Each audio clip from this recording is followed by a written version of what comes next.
Star online astro TV உன்னை சுற்றி நடக்கும் சம்பவங்களை உற்றுப்பார். நீ யார் என்று உனக்கு தெரியும்.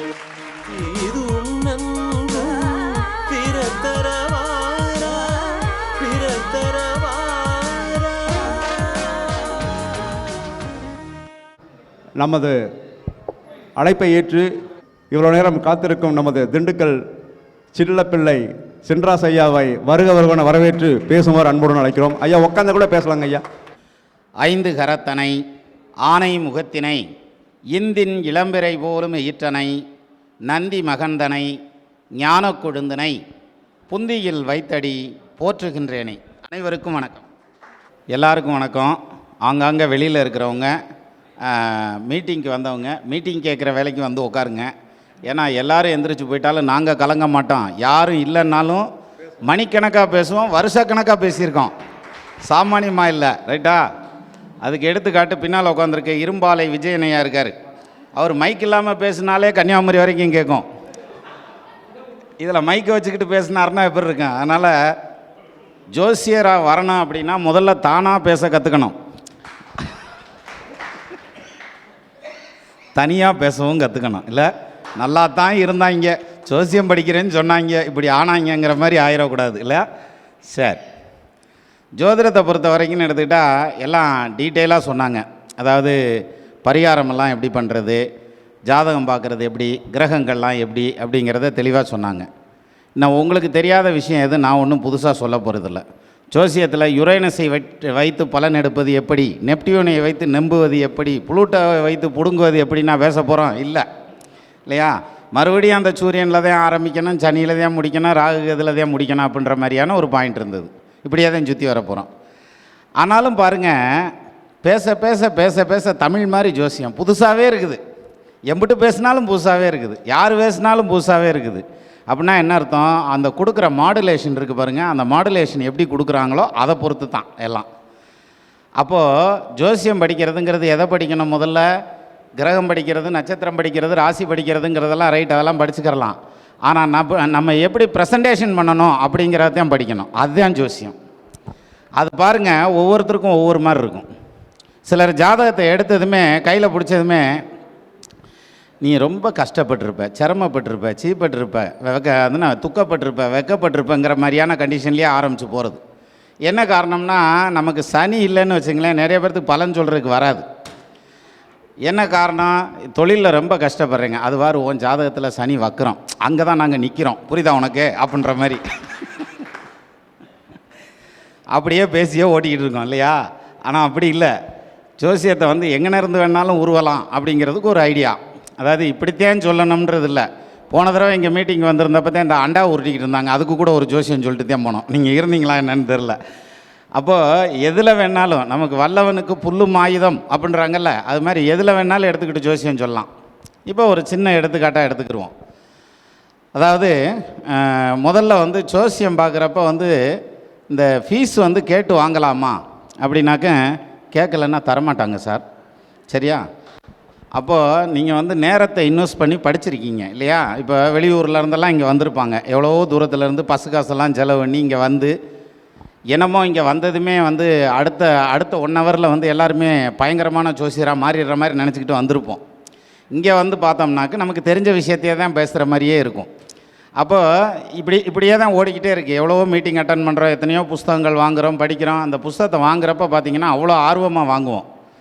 நீங்கள் நல்லா யோசனை பண்ணி பாருங்கள், ஒரு புஸ்தகம் வாங்கி அட்டை டு அட்டை படித்து முடித்தது எத்தனை புஸ்தகத்தை படிச்சிருக்கீங்கன்னு யோசிச்சு பாருங்கள். ஆனால் அதுக்கப்புறம் புஸ்தகம் நிறையா வாங்கியிருப்பீங்க, சரியா? அப்படின்னா என்ன அர்த்தம்? நமக்கு எதுவுமே செய்யாமல் புஸ்தகத்தை தலைக்கு வச்சு படுத்துக்கிட்டால் அது டைரெக்டாக ஏறிட்டால் எப்படி இருக்கான், இந்த சீடியில் பதிகிற மாதிரி அப்படி தலைக்கிட்ட வச்சு படுத்துக்கிறது. எங்கிட்ட ஏறுறது? அப்போ ஒருத்தர் வந்து என்னம்மா ஜோசியம் சொல்கிறான் அவன் அப்படின்னாக்க, நிறையா நேரத்தை வந்து அந்த ஜோசியத்துக்குள்ளே செலவு பண்ணியிருக்காங்கன்னு அர்த்தம். அப்போ நீங்கள் எவ்வளோ நேரம் நம்ம செலவு பண்ணுறோமோ அவ்வளோ ஷார்ப்னஸுக்கு நம்ம வந்து சேருவோங்கிற மாதிரியான அமைப்பு. அப்போ அவ்வளோ டயத்தை செலவு பண்ணணும்னா அந்த டயத்துக்கு ஃபீஸ்னு ஒன்று வேணும்ல. 5.5 வருஷம் டாக்டருக்கு படிச்சுட்டு வந்ததுக்கப்புறம் 500 ஃபீஸ் கேட்குறாருல்ல டாக்டரு ஒரு கன்சல்டேஷனுக்கு. அவர் 100 கன்சல்டேஷன் பார்த்தா தான் அவர் நாலேஜ் என்ன தீந்தா போயிடுது? இல்லை வளர்ந்துக்கிட்டு தானே வருது. அப்போ அது மாதிரி. ஆனால் அவங்க வந்து 5.5 வருஷம் படிச்சுட்டு 1000 பேரை கொண்டு அரை வைத்தியனாகி வந்து சேர்ந்துடலாம். அதுக்கப்புறம் படிக்க வேண்டியதில்லை. அதே மாதிரி ஒரு இன்ஜினியர் வந்து படிக்கிற காலத்தில் 4 வருஷம் தான் படிப்பார், அதுக்கப்புறம் படிக்க வேண்டியதில்லை. அது எந்த இன்ஜினியராக இருந்தாலும் அதுக்கப்புறம் அனுபவத்தில் தான் கற்றுக்குவாங்க. ஆனால் ஒரு ஜோசியர் வாழ்நாள் பூரா படிச்சுக்கிட்டே இருக்கணும், நிறுத்தவே முடியாது. கூகுள் புண்ணியத்தில் இப்போ யாரும் படிக்கிறதில்ல, வாழ்நாள் பூரா கேட்டுக்கிட்டே இருக்கிறோம். ரைட்டா? என்ன காரணம்? அதுக்கு பூரா ஆன்லைன் வந்துருச்சு, பூரா டிஜிட்டல் வேர்ல்டு அப்படின்னு வாங்கல, அந்த மாதிரி டிஜிட்டலுக்குள்ளே வந்துட்டோம்.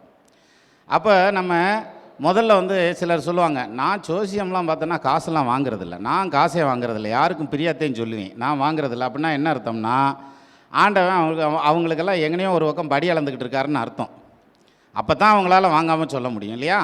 அது பெருந்தன்மையான விஷயந்தான். இருந்தாலும் நம்ம செலவு பண்ணிட்டோம்னா, அதாவது டயத்தை செலவு பண்ணுறோம், நம்ம அந்த டயத்தை வேறு இதில் செலவு பண்ணால் அதை பணமாக ப்ரொடக்டிவிட்டியாக எடுத்துடலாம் நம்ம. ஆனாலும் செலவு பண்ணுறோம் டயத்தை. அப்படிங்கிற என்ன பண்ணணும்? கண்டிப்பாக வந்து ஃபீஸுங்கிறத ஒரு ஸ்ட்ரக்சர் கேட்டு வாங்கிக்கோங்க. அப்போ தான் அவங்களுக்கும் பலிதமாகும் அப்படின்னு சொல்லுவாங்க. முந்தி தான் சொல்லுவாங்க, வெத்தலை வாக்கு பழம்லாம் கொண்டுட்டு வந்து வைங்க, அப்போ தான் வந்து ஜோசியம் பார்க்குறதுக்கு முன்னாடி இதை வைக்கணும் அப்படிம்பாங்க. அதுக்கு என்ன காரணம்? அதில் சேர்த்து காணிக்க வச்சுருவேன்னு. ஆனால் இப்போ அதெல்லாம் கிடையாது. இப்போ தான் ஆன்லைனில் பார்க்குறோம்ல, வெத்தலை வாக்கு எதில் அனுப்புறது? வெத்தலை படமும் பாக்கு படமும் போட்டு வேணால் அனுப்பிச்சி விடலாம். நான் வாட்ஸ்அப்பில் ஷேர் பண்ணியிருக்கேன் பாருங்கள், தாம்பூலத்தன்றலாம் சிம்பிளாக. ரைட்டா? அப்போ நம்ம இங்கேருந்து ஜாதகத்தை நம்ம பேசிக்கிட்டே இருந்தோம்னு வைங்களேன், அங்கேருந்து பணத்தை ஃபோட்டோ எடுத்து அவர் அதையும் ஷேர் பண்ணிட்டாருன்னு வைங்க, சிக்கலாயிரும். அதனால் என்ன வேணுமோ அதை கேட்டு வாங்கிக்கலாம், அது பிரச்சனை இல்லை. அதே மாதிரி பரிகாரம், இப்போது இந்த பரிகாரம் பண்ணுங்கள், இதை செய்யுங்க, இதை செஞ்சால் சரியாக வரும் அப்படின்னா, இது தனிப்பட்ட முறையில் வந்து நிறையா சர்ச்சைக்குரிய விஷயம். ஜோசியத்துக்கு நிறையா வந்து டெஸ்டிங் வர்றது இந்த பரிகாரத்தை வச்சு தான் டெஸ்டிங் வரும். அப்போ பரிகாரம் தப்பாக ரைட்டா அப்படின்னாக்க நம்ம அந்த சர்ச்சைக்குள்ளே போக வேண்டாம்.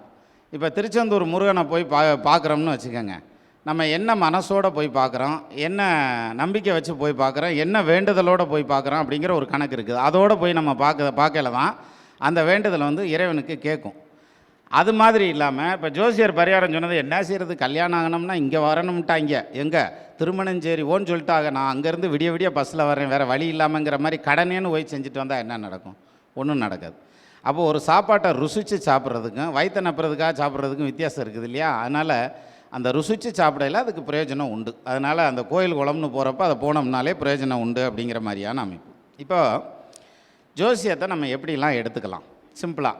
இப்போ ஒரு மாரிமுத்தையா பேசுகிறப்ப தான் சொன்னாங்க, இந்த மாதிரி 108க்குள்ளே ஒரு நம்பர் சொல்லுங்கள் அப்படின்னு தான். அவர் என்ன சொன்னார்? 99 அப்படின்னாரு. அடுத்து ஒரு நம்பர் சொல்லுங்கள் அப்படின்னாரு, 77 அப்படின்னாரு. அடுத்து ஒரு நம்பர் சொல்லுங்கள் அப்படின்னா தான் 66 அப்படின்னாரு. நான் கரெக்டாக சொல்லிட்டேன், நான் நம்பர் கரெக்டாக ஞாபகம் வச்சுருக்கீங்களா? ரைட். இப்போ அவருடைய அப்ரோச் வந்து அது ஒரு டைப்பாக வந்தது. இதான் இதில் விஷயமே இதுதான். இப்போ நம்மளுடைய அப்ரோச் ஒன்று பார்ப்போமா? 99 அப்படின்னு ஃபஸ்ட்டு சொன்னார் இல்லையா? குரு தனிச்சு நின்னா அந்தணன் தனித்து நிற்கில் அபகீர்த்தி மெத்த உண்டுங்கிறோம். அந்த குரு வக்ரமாகி தனிச்சு நின்னா அது ட்வின்ஸாக வேலை செய்யும், டபுளாக வேலை செய்யும். அது மாதிரி செவ்வாய் வந்து 2 செவ்வாய் 99ங்கிறது ரைட்டா? அப்போ அவருக்கு சொத்து பிரச்சனையை கடந்து வந்திருப்பார், செவ்வாய் வக்ரம்ல, சரியா? அதே மாதிரி பிரதர் சிஸ்டர்ஸில் வருத்தத்தை தாண்டி வந்திருப்பார், பங்காளிகளோட வருத்தத்தை தாண்டி வந்திருப்பார். இன்னொன்று தெரியுமா, இதுக்கு பெரிய ஜோசியம் தேவையில்லை, பங்காளினாலே சண்டை ஓடுறதுக்கு தான் இருக்கான். அதனால் பங்காளி இல்லாமல் யாரும் இருக்க மாட்டாங்க. அதனால் இதில் இந்த பிரச்சனைகளை சொத்து பிரச்சனையை தாண்டி வருவார், பங்காளிகளோட பிரச்சனையை தாண்டி வந்திருப்பார். சரி, அடுத்து என்ன நம்பர் சொன்னாருங்கய்யா? 77. அப்போ சுக்கிரன் தானே, சாரி கேது. அது 7வது இடத்துல கேதுவை கையை காமிக்கிறாரு. அதனால் கல்யாணமே லேட்டாக தான் பண்ணியிருப்பார். இவர் பேசுகிறது இவங்க வீட்டுக்காரம்மாவுக்கு புரியாது, அந்த அம்மா பேசுகிறது இவருக்கு புரியாது, இவங்க 2 பேரும் பேசுனா யாருக்கும் புரியாதுன்னு முடிச்சிடலாம், சரியா? அப்போது 2 பலன் எடுத்துட்டோமா? 3வது பலன் என்ன சொன்னார்? 66 அப்படின்னு சொன்னார். 6ஆம் இடம்ங்கிறது உத்தியோகஸ்தானம் ப்ளஸ் சுக்கிரன் இல்லையா? கல்யாணத்துக்கு அப்புறம் தான் உருப்படியான புலப்பு தலைப்பில் உட்காந்துருப்பார், செட்டில் ஆகும். அதுக்கு முன்னாடி சுற்றிக்கிட்டே தான் இருந்திருப்பார் அப்படின்ற மாதிரியான பாயிண்ட்டோடு நம்ம முடிச்சிடலாம், சரியா? இப்போது ஜோசியம் சொல்கிறதுக்கு என்ன வேணும்? அதாவது வேறு ஒன்றும் இல்லை, நம்ம எதிலிருந்து எடுக்கிறோங்கிற மேட்ரு மட்டும்தான் வேணும், வேறு எதுவுமே தேவையில்லை. அப்போது இப்போ ஒருத்தர் வர்றாங்க, கணவனும் மனைவியும் வர்றாங்க, வந்து உக்காந்துருக்காங்க, நம்மகிட்ட கேள்வி கேட்குறாங்க. நீங்கள் நல்லா கவனித்து பாருங்கள், அந்த காலத்தில் ஒரு பழமொழி சொல்லியிருக்கான், பொண்ணுக்கு இடம் கொடுக்காத அப்படிம்பாங்க. அப்படின்னா என்ன அர்த்தம்? நமக்கு இடது பக்கம் பொண்ணை வைக்கக்கூடாது, வலது பக்கம் தான் வைக்கணும். இங்கிலீஷில் கரெக்டாக சொல்லுவான், கீப் லெஃப்ட், சம்சாரம் ரைட். அப்படி தானே? நிறையா பேர்த்துக்கு புரியலைன்னு நினைக்கிறேன்.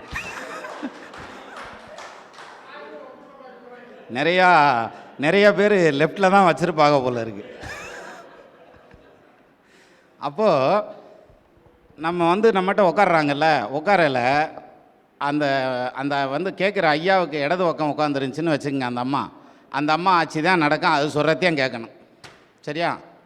நீங்கள் எடுத்து பாருங்கள், 7ஆம் இடம் வளர்த்துருக்கும், லக்னம் வீக்காக இருக்கும், 7ஆம் இடத்தை விட வீக்காக இருக்கும். சிம்பிளாக முடிச்சிடலாம். இங்கே பாரு, கல்யாணம் பண்ணி நீ வந்ததுக்கு அப்புறந்தியா இவங்க சொந்த வந்தத்துலேயே உன் புருஷனை மனுஷனாகவே மதிக்கிறாங்க அப்படின்னு மட்டும் சொல்லி பாருங்கள். ஆமாங்க, சும்மா தாங்க சுற்றிக்கி இருந்தான், நான் தாங்க மனுஷனாக்குனேன், பத்திரிக்கை கூட வைக்க மாட்டாங்க அப்படின்னு அப்படி ஆரம்பிச்சிருவாங்க. சரியா? அப்போ என்ன வேணும் ஜோசியத்துக்கு? நம்ம அதாவது எனக்கு பஞ்சாங்கம் வேணும், சாப்பிட்டு வேறு வேணும், அது வேணும், சாப்பிடாத வேறு வேணும், ஒன்றும் வேண்டியதில்லை, அன்றையர் கூட வேண்டியது இல்லைங்க, நம்ம வாட்டுக்கு சொல்லிக்கிட்டு இருக்கலாம். ஆனால் சொல்கிறதுக்கு நமக்கு அது என்ன சொல்லுவாங்க, அந்த புத்தியை ஷார்ப்பாக வச்சுக்கணும் அப்படின்னு சொல்லுவாங்கள்ல, அது மாதிரியான அமைப்பு தான். அப்போது வர்றவங்க கேள்வி கேட்குறது எதை கேள்வி கேட்பாங்க, எப்படி கேள்வி கேட்பாங்க, ரொம்ப ஒன்றும் தொலைவெல்லாம் வேண்டியதில்லை. இப்போ ஐயா தான் பேசிகிட்டு இருக்கல சொன்னாங்க, எனக்கு ப்ளூ கலர் மைக் வந்ததுன்னா நல்லா இருக்கும்னு நான் யோசித்தேன் அப்படின்னு சொன்னாங்க. வாஸ்தவந்தான்.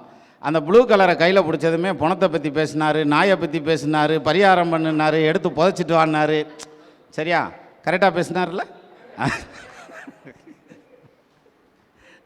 நான் அவரை தப்பாக சொல்லலை, அப்படி புரிஞ்சுக்கிறாதீங்க. அதாவது அது தொடர்பான விஷயங்கள் வருது பாருங்க அப்படின்னு சொல்கிறேன் இல்லையா? சரி, அப்போது ஜோசியத்தை நம்ம எங்கே இருந்தப்பா எடுத்துக்கிறது, எப்படிப்பா எடுத்துக்கிறது அப்படின்னாக்க, இப்போ இன்னொரு விஷயம் யோசிச்சு பாருங்களேன் சிம்பிளாக. அதாவது ஒரு ஜாதகம் வருது, நம்ம சிலர் சொல்லுவாங்க, என் வாழ்க்கை எதை நோக்கி போகுதுன்னே தெரில சார், அது எதுக்காக பிறந்தேன்னே தெரில சார், வாழ்வின் நோக்கம் என்னன்னே எனக்கு புரியலை சார், கொஞ்சம் சொல்லுங்கள் அப்படிம்பார். அந்த நோக்கம் நமக்கு தெரிஞ்சால் நம்ம அதை நோக்கி போயிருப்போம், நம்ம எதுக்கு ஜோசியம் படிக்கிறான் இல்லையா? நம்ம அது தெரியாமல் தானே நம்மளும் ஜோசியம் படிச்சுக்கிட்டு இருக்கோம். அப்போது இருந்தாலும் கேட்பாங்க, எதை நோக்கி போகுது வாழ்க்கை அப்படின்னா, ஒரு மனிதனுடைய வாழ்க்கையின் லட்சியம் எதை நோக்கி இருக்குன்னு தெரியுங்களா? சுக்கிரன் எந்த இடத்துல இருக்கார், எத்தனாவது கட்டத்தில் இருக்கார், எந்த பாவத்தில் இருக்கார், அதை நோக்கி அவனுடைய முயற்சிகள் பூரா இருக்கும். நீங்கள் பாருங்கள், தெரியும். இந்நேரம் மனசில் ஓடி இருக்கும், நம்ம ஜாதகத்தில் சுக்கிரன் எங்கே இருக்கார், எத்தனாம் இடத்துல இருக்கிறார், அது ஓடுனத்தையும் ஜோசியர். அப்போது ஏதாவது ஒரு சந்தர்ப்பத்தில், இப்போ 4ஆம் இடத்துல சுக்கிரன் உட்காந்துருக்கார், வீடு மனை அந்த வண்டி அப்படிங்கிறதுல தான் அந்த இது இருக்கும். அதே இது 8ஆம் இடத்துல சுக்கிரன் இருக்கிறாரு அப்படின்னு வைங்களேன், இடம் விட்டு இடம் மாறி போகிறதுங்கிறத பற்றினது இருக்கும், கடன் அடைக்கிறத பற்றின கேள்விகள் இருக்கும். இது மாதிரியான அமைப்பில் தான் அவங்களுடைய வாழ்வின் நோக்கம் போயிட்டே இருக்கும். எந்த கிரகத்தோட சுக்கிரன் உட்காந்துருக்காருன்னு பாருங்களேன், அவங்களோட தான் மல்லு கட்டுவாங்க. எது? இப்போ சுக்கிரன் ராகுவோட உட்காந்துருக்காருன்னு வச்சுங்க, பெருசுகளோட ஒத்து போகாது. சுக்கிரன் 7ஆம் இடத்த அதிபதியோடு உட்காந்துருக்காருன்னு வச்சுங்க, வீட்டுக்காரம்மா கூட ஒத்து போகாது. அது எல்லாத்துக்கும் தான் ஒத்து போகாது. என்ன இப்போ இது என்ன பெரிய விஷயம், நீ என்ன ஜோசியம் சொல்கிற அப்படின்ற மாதிரி, எல்லாத்துக்கும் தான் ஏன் ஒத்து போகாது அப்படின்ற மாதிரி. சரி, அப்போது அந்த சுக்கிரனை வச்சு வாழ்வின் நோக்கம் எந்த இடத்துல இருக்குது அப்படிங்கிறத நம்ம எடுத்துக்கிடலாம். சரியா? இப்போது ஒரு ஜாதகத்தை கொண்டு கொடுக்குறாங்க அப்படின்னதுமே, ஜாதகத்தை கொடுக்கலையே பாருங்கள், நம்ம விரிக்கிறப்ப இப்போல்லாம் நோட் ஆகி போச்சு, இதாகி போச்சு. முந்தி எங்கள் குருநாதர் சொல்கிறது, ஜாதகம் இப்படி இருந்துச்சுன்னா இப்படி விரிச்சோன்னு வச்சுங்களேன், தலைகளாக வரும் ஜாதகம். ஆக்சுவலாகவே இது தலைகளாகத்தான் வருது எனக்கு. இப்போ தலைகளாக வரும். தலைகளாக வந்ததுன்னா இப்படி திருப்பி வச்சு தானே பார்ப்போம். அப்போ வாழ்க்கையில் மிகப்பெரிய மாற்றத்தை சந்திக்க போகிறாய் நீ, மாற்றம் இருக்கான்னு கேட்கத்தாயா உன்னைய நோக்கி வந்தேன் அப்படின்னுவாங்க. அப்போ நீ எந்த ஊருக்கு போகிற, என்ன வெளியூருக்கு போகலாமா, வேறு தொழில் பண்ணலாமா அப்படின்னு அந்த மாற்றத்தை நோக்கி போவாங்க அப்படின்ற மாதிரியான அமைப்பு. சிலருக்கு பார்த்திங்கன்னு வச்சுங்களேன், இந்த மேப்பத்தானை பிரித்து விட்டுட்டு தான் வருவாங்க. அப்படி அந்த கெட்டப்புன்னு சொல்கிறோம்ல, அந்த மாதிரி அதை செயினின்னு போட்டிருந்தாலும் சிலர் செயினே போடலனாலும் இந்த பொத்தானை பூட்டாமல் தான் வருவாங்க. நீங்கள் அந்த பொத்தானை பூட்டாமல் வர்றவங்களை பாருங்களேன், லக்னாதிபதி வீக்காக இருக்கும், இல்லாட்டி லக்னத்தில் பாவகிரகம் இருக்கும். சரியா? அப்போ நம்ம அதிலேருந்தே கண்டுபிடிச்சிக்கலாம், சரி ரைட்டு, இவருக்கு லக்னத்தை விட ராசி தான் ஸ்ட்ராங்காக இருக்குது அப்படின்ற மாதிரியான ஒரு பாயிண்ட்டுக்கு வந்துடலாம். நீங்கள் எப்படி வேணாலும் யோசிங்க, எடுக்கிற இடம் எல்லாமே ஜோசியம் வந்துடும். எப்படி வேணாலும் யோசிங்க. இந்த இப்போ பாருங்கள், இங்கே உட்காந்துருக்கிறது நாங்கள் 4 பேர் உட்காந்துருக்கோம் இல்லையா? யார்? ராகு தானே உட்காந்துருக்குது.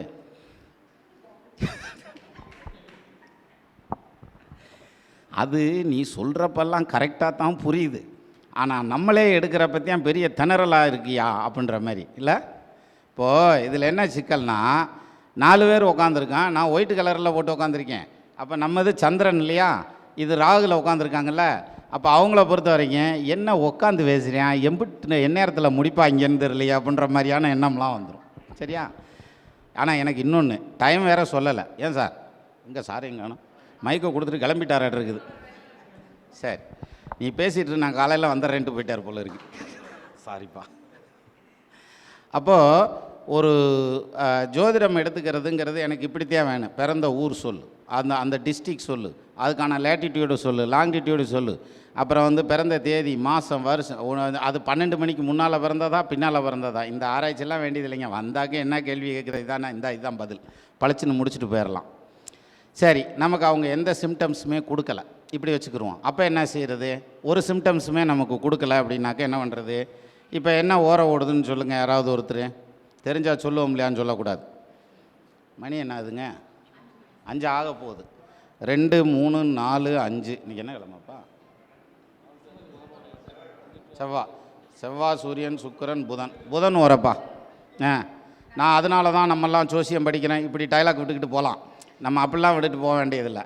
புதன் ஓடிட்டு இருக்குதா? கிழமை என்ன கிழமை? செவ்வாய்க்கிழமை தானே போயிட்டுருக்குது.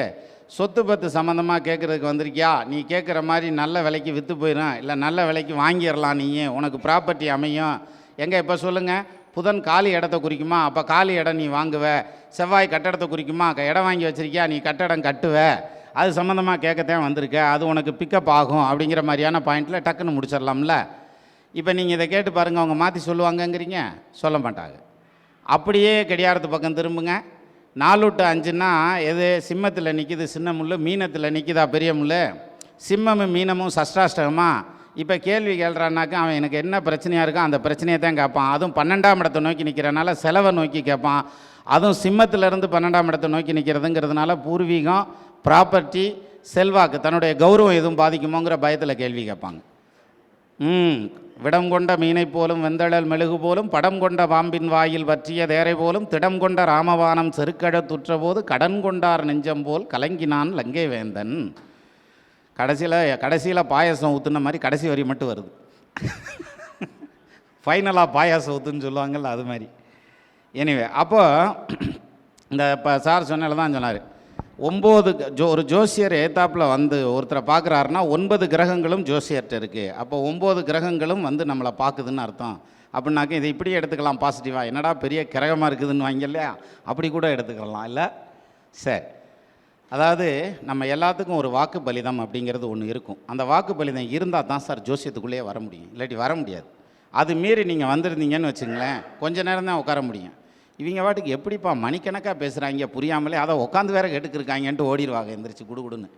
அப்போ எப்படி இவங்களால் மட்டும் கேட்க முடியுது அப்படின்னா வேறு ஒன்றும் இல்லை, நமக்கு அந்த சப்ஜெக்டில் இருக்க இன்ட்ரெஸ்ட்டு நம்மளை கொண்டு வந்து அப்படி உட்கார வைக்குது இல்லையா.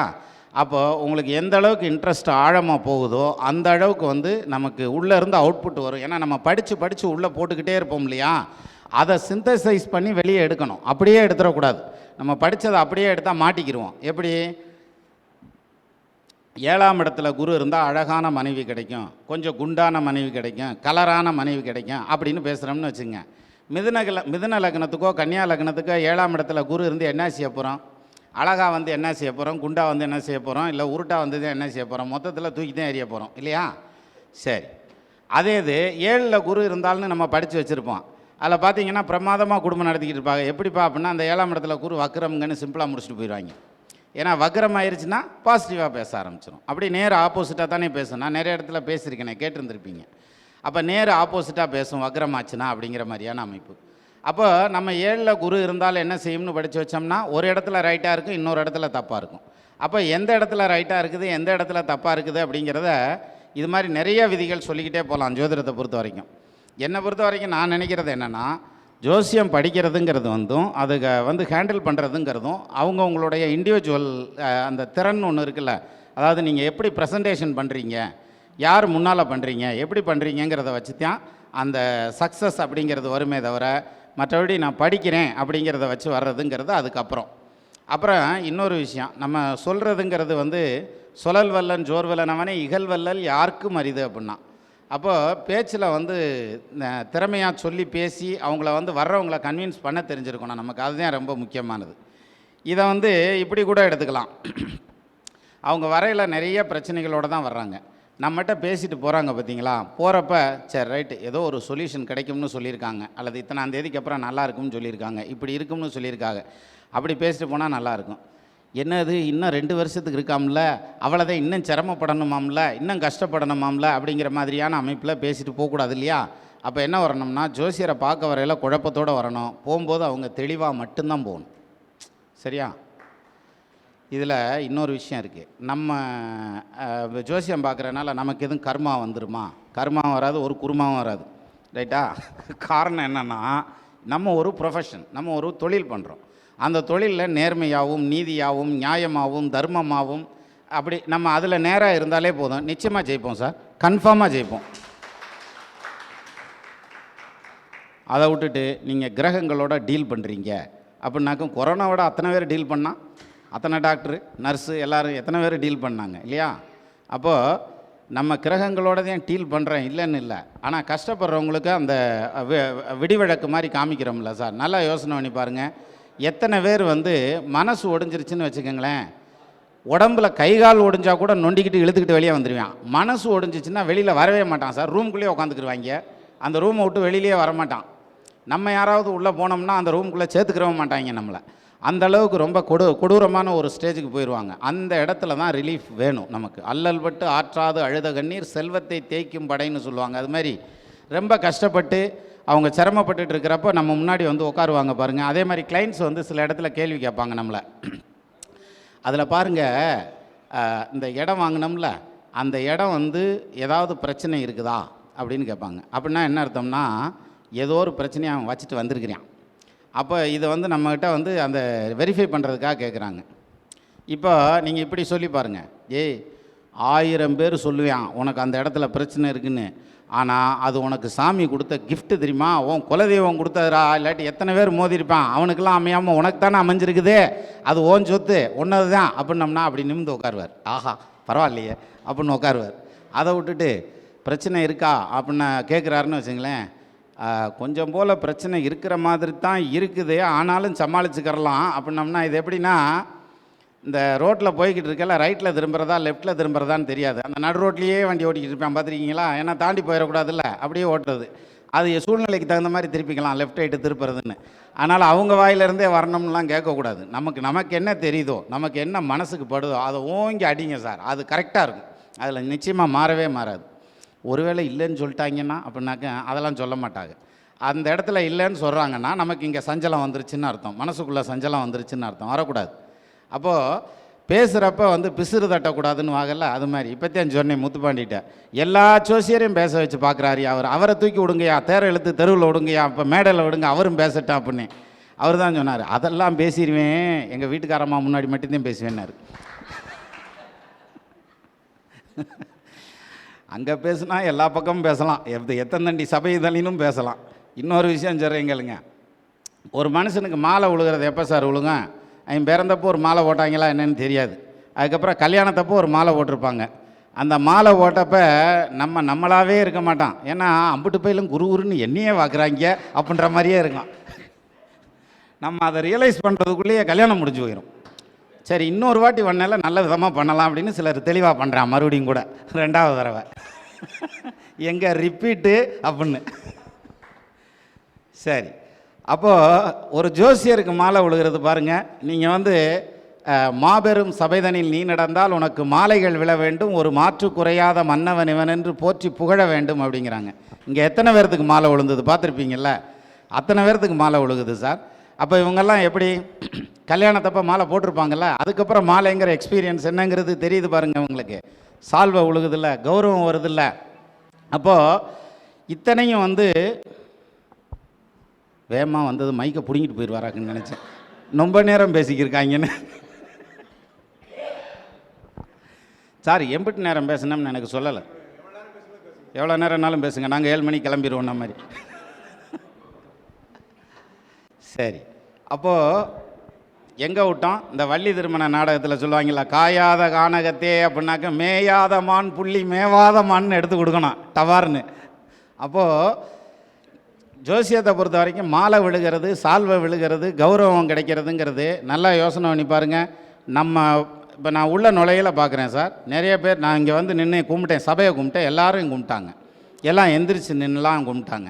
அப்போ நம்ம யோசிச்சு பாருங்கள், நம்ம ஓனா யார் எந்திரிச்சு நிற்பா? மாமனார் வீட்டில் வேணால் எந்திரிச்சு நிற்பாங்க. அதுக்கு என்ன காரணம்?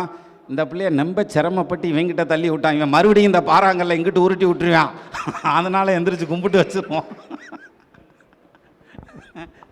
விற்ற சரக்குகள் வாபஸ் வாங்கப்பட மாட்டாதுங்கிறதுக்காகவாவது நம்ம எந்திரிச்சு கும்பிட்டுருவோம்னு கும்பிட்டுருவாங்க. அங்கே தான் கும்பிடுவாங்க, வேற எங்கே கும்பிடுவாங்க? ஆனால் ஜோசியம் படித்து பாருங்கள், எல்லாரும் கும்பிடுவாங்க, காலில் விழுவாங்க, ஆசீர்வாதம் பண்ணுங்கம்பாங்க. இப்போ அடுத்த பாயிண்ட்டு, காலில் விழுந்தா அவங்க பாவம் பூரா நம்மளுக்கு வந்துடும் அப்படின்னுவாங்க.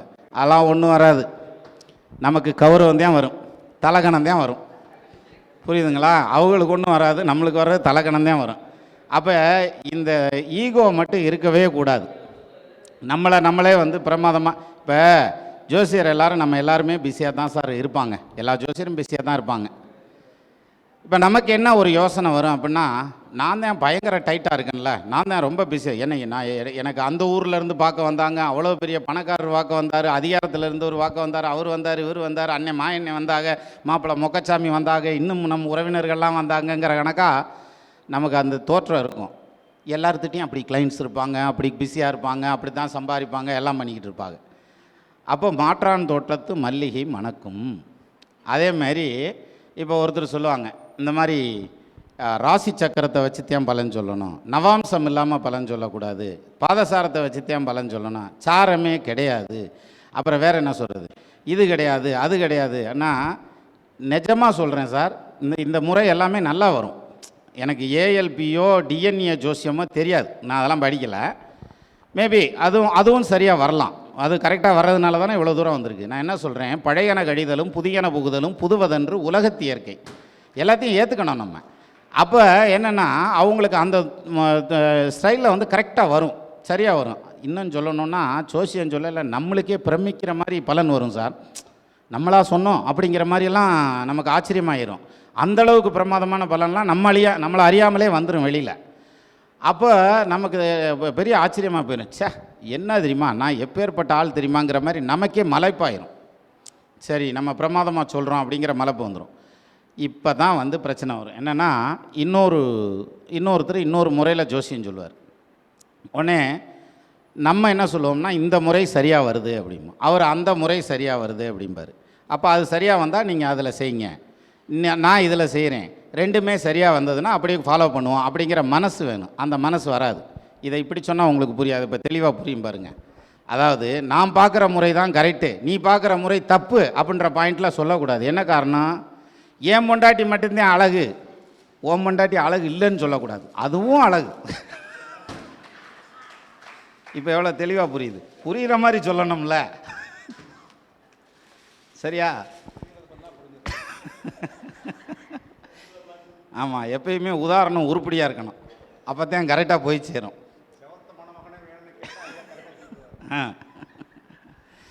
அப்போது அந்த வகையில் பொருளாதாரங்கிற இந்த சொல்கிற விதம்னு ஒன்று இருக்குது இல்லையா, அந்த விதத்தில் சொல்லணும். அப்போ இன்னொருத்தர் ஜோசியம் சொல்கிறத நம்ம குறைச்சி மதிப்பு போடவே கூடாது சார். ஒரு ஜோசியருக்கு தேவையான முக்கியமான பண்பு என்னை பொறுத்த வரைக்கும் நான் அப்படி தான் நினைக்கிறேன். என்ன காரணம்னா, இப்போ நான் மேடையில் உட்காந்து பேசிகிட்டு இருக்கேன், இப்போ கீழே உட்காந்துருக்கவங்க உங்களுக்கெல்லாம் ஒன்றும் தெரியாது, நான் தான் பூரா தெரிஞ்சுக்கிட்டேன், நான் பேசிக்கிருக்கேன், இன்னும் கிடையாது. என்னை விட பிரமாதமாக தெரிஞ்ச எத்தனையோ பேர் கீழே இருப்பீங்க, சரியா? ஆனால் வெளியில் வந்து பேச மாட்டாங்க. என்ன காரணம், தன்னடக்கம் அப்படின்னு சொல்லுவாங்கள்ல, அது மாதிரி இது இப்படி போட்டு ஒரு கவர் பண்ணிக்கலாம். ஆனால் வந்து பேசுகிறதுக்கு பயமாக இருக்குன்னு சிலருக்கு. கூட்டத்துக்குள்ளே உட்காந்து பேசுகிறேன்னா நான் பிரமாதமாக பேசுவேன், தனியாக பேசுகிறேன்னாக்கும் சிக்கல் ஆயிருமியா அப்படின்ற மாதிரி அந்த கண்டிஷன்லேயும் இருப்பாங்க. ஸோ இந்த இதெல்லாம் வந்து எத்தனையோ பேர் நிறைய தெரிஞ்சவங்க உட்காந்துருப்பாங்க, கேட்டுக்கிட்டு இருப்பாங்க. அப்போ நம்ம தான் பெருசு, நான் சொல்கிற முறை தான் கரெக்டு அப்படின்னாக்க சரியாக தான் இருக்கும், இல்லைன்னுலாம் சொல்ல முடியாது. ஆனால் அடுத்தவங்க சொல்கிற முறையும் மிகச்சரியாகவே இருக்கும். நான் நிறைய இடங்களில் சொல்லியிருக்கேன், இந்த ராசி சக்கரம்ங்கிறது மேஜிக் பாக்ஸ் அப்படின்னு சொல்லுவோம்ல, அந்த மாதிரி அது ஒரு மேஜிக் பாக்ஸு சார்.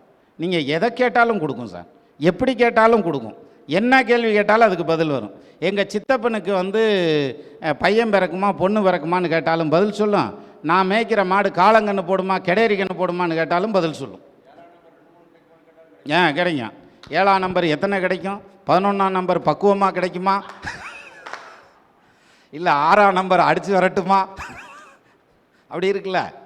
எப்போ 11க்கு போகிறோமோ அப்போ 6 ஆக்டிவேட் ஆகிடும். ஸோ அந்த வகையில் நம்ம வந்து எதை கேட்டாலும் கொடுக்கக்கூடிய அந்த மேஜிக் பாக்ஸ், அதை புரிஞ்சுக்கிற அளவுக்கு நிஜமாக சொல்கிறேன் சார், நமக்கெல்லாம் நாலேஜ் பத்தாது.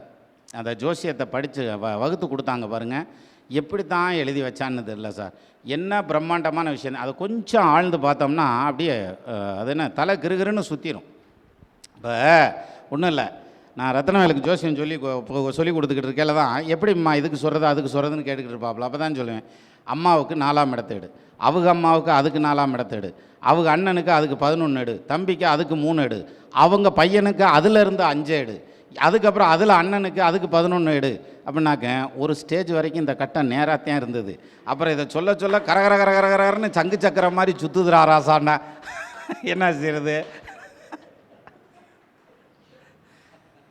அதுக்குள்ளேயே சுற்றி வரணும்னா சார் நம்ம வேறு என்ன சார் வச்சுருக்கான், 9 கிரகம் வச்சுருக்கோம், 12 கட்டம் வச்சுருக்கோம், 27 நட்சத்திரம் வச்சுருக்கோம், வேறு என்னமோ வச்சுருக்கோமா? ஒன்றும் கிடையாது, ஒரு மந்திர மாயமும் கிடையாது. அந்த பொட்டியில் என்ன இருக்குது தெரியுமா அப்படின்னு சொல்லி இந்த குலசாமி கோயிலெல்லாம் வச்சுருப்பாங்க, வாயை கட்டிக்கிட்டு தான் பூசை பண்ணுறதும்பாங்க, உள்ளே திறந்து பார்த்தா ஒன்றும் இருக்காது, ஒரு மணியும் தட்டம் தான் வச்சுருப்பாங்க. இப்போ அப்படித்தான் வந்து பத்மநாப சாமி கோயில் அறையை திறக்காமல் வச்சுருக்கோம்னு இருக்காங்க, என்ன இருக்குன்னு தெரிலன்னு. ஸோ அது மாதிரி நம்ம அந்த மேஜிக் பாக்ஸில் எடுக்கிற ஸ்டைல் இருக்குது பாருங்கள், அந்த எடுக்கிற விதத்தில் தான் இருக்குது அத்தனையும், இல்லையா? ஒருத்தர் வந்து எப்படி எடுப்பார், இப்போ ஒன்றும் இல்லை சார், 5ஆம் இடத்தை விடுங்க, 10ஆம் இடத்துல ஒரு பாவகிரகம் இருக்குது அப்படின்னு வச்சுக்கிருவோமே, அல்லது 10ஆம் இடத்த அதிபதி நீசமாக இருக்கார் அப்படின்னு வச்சுக்கோங்க.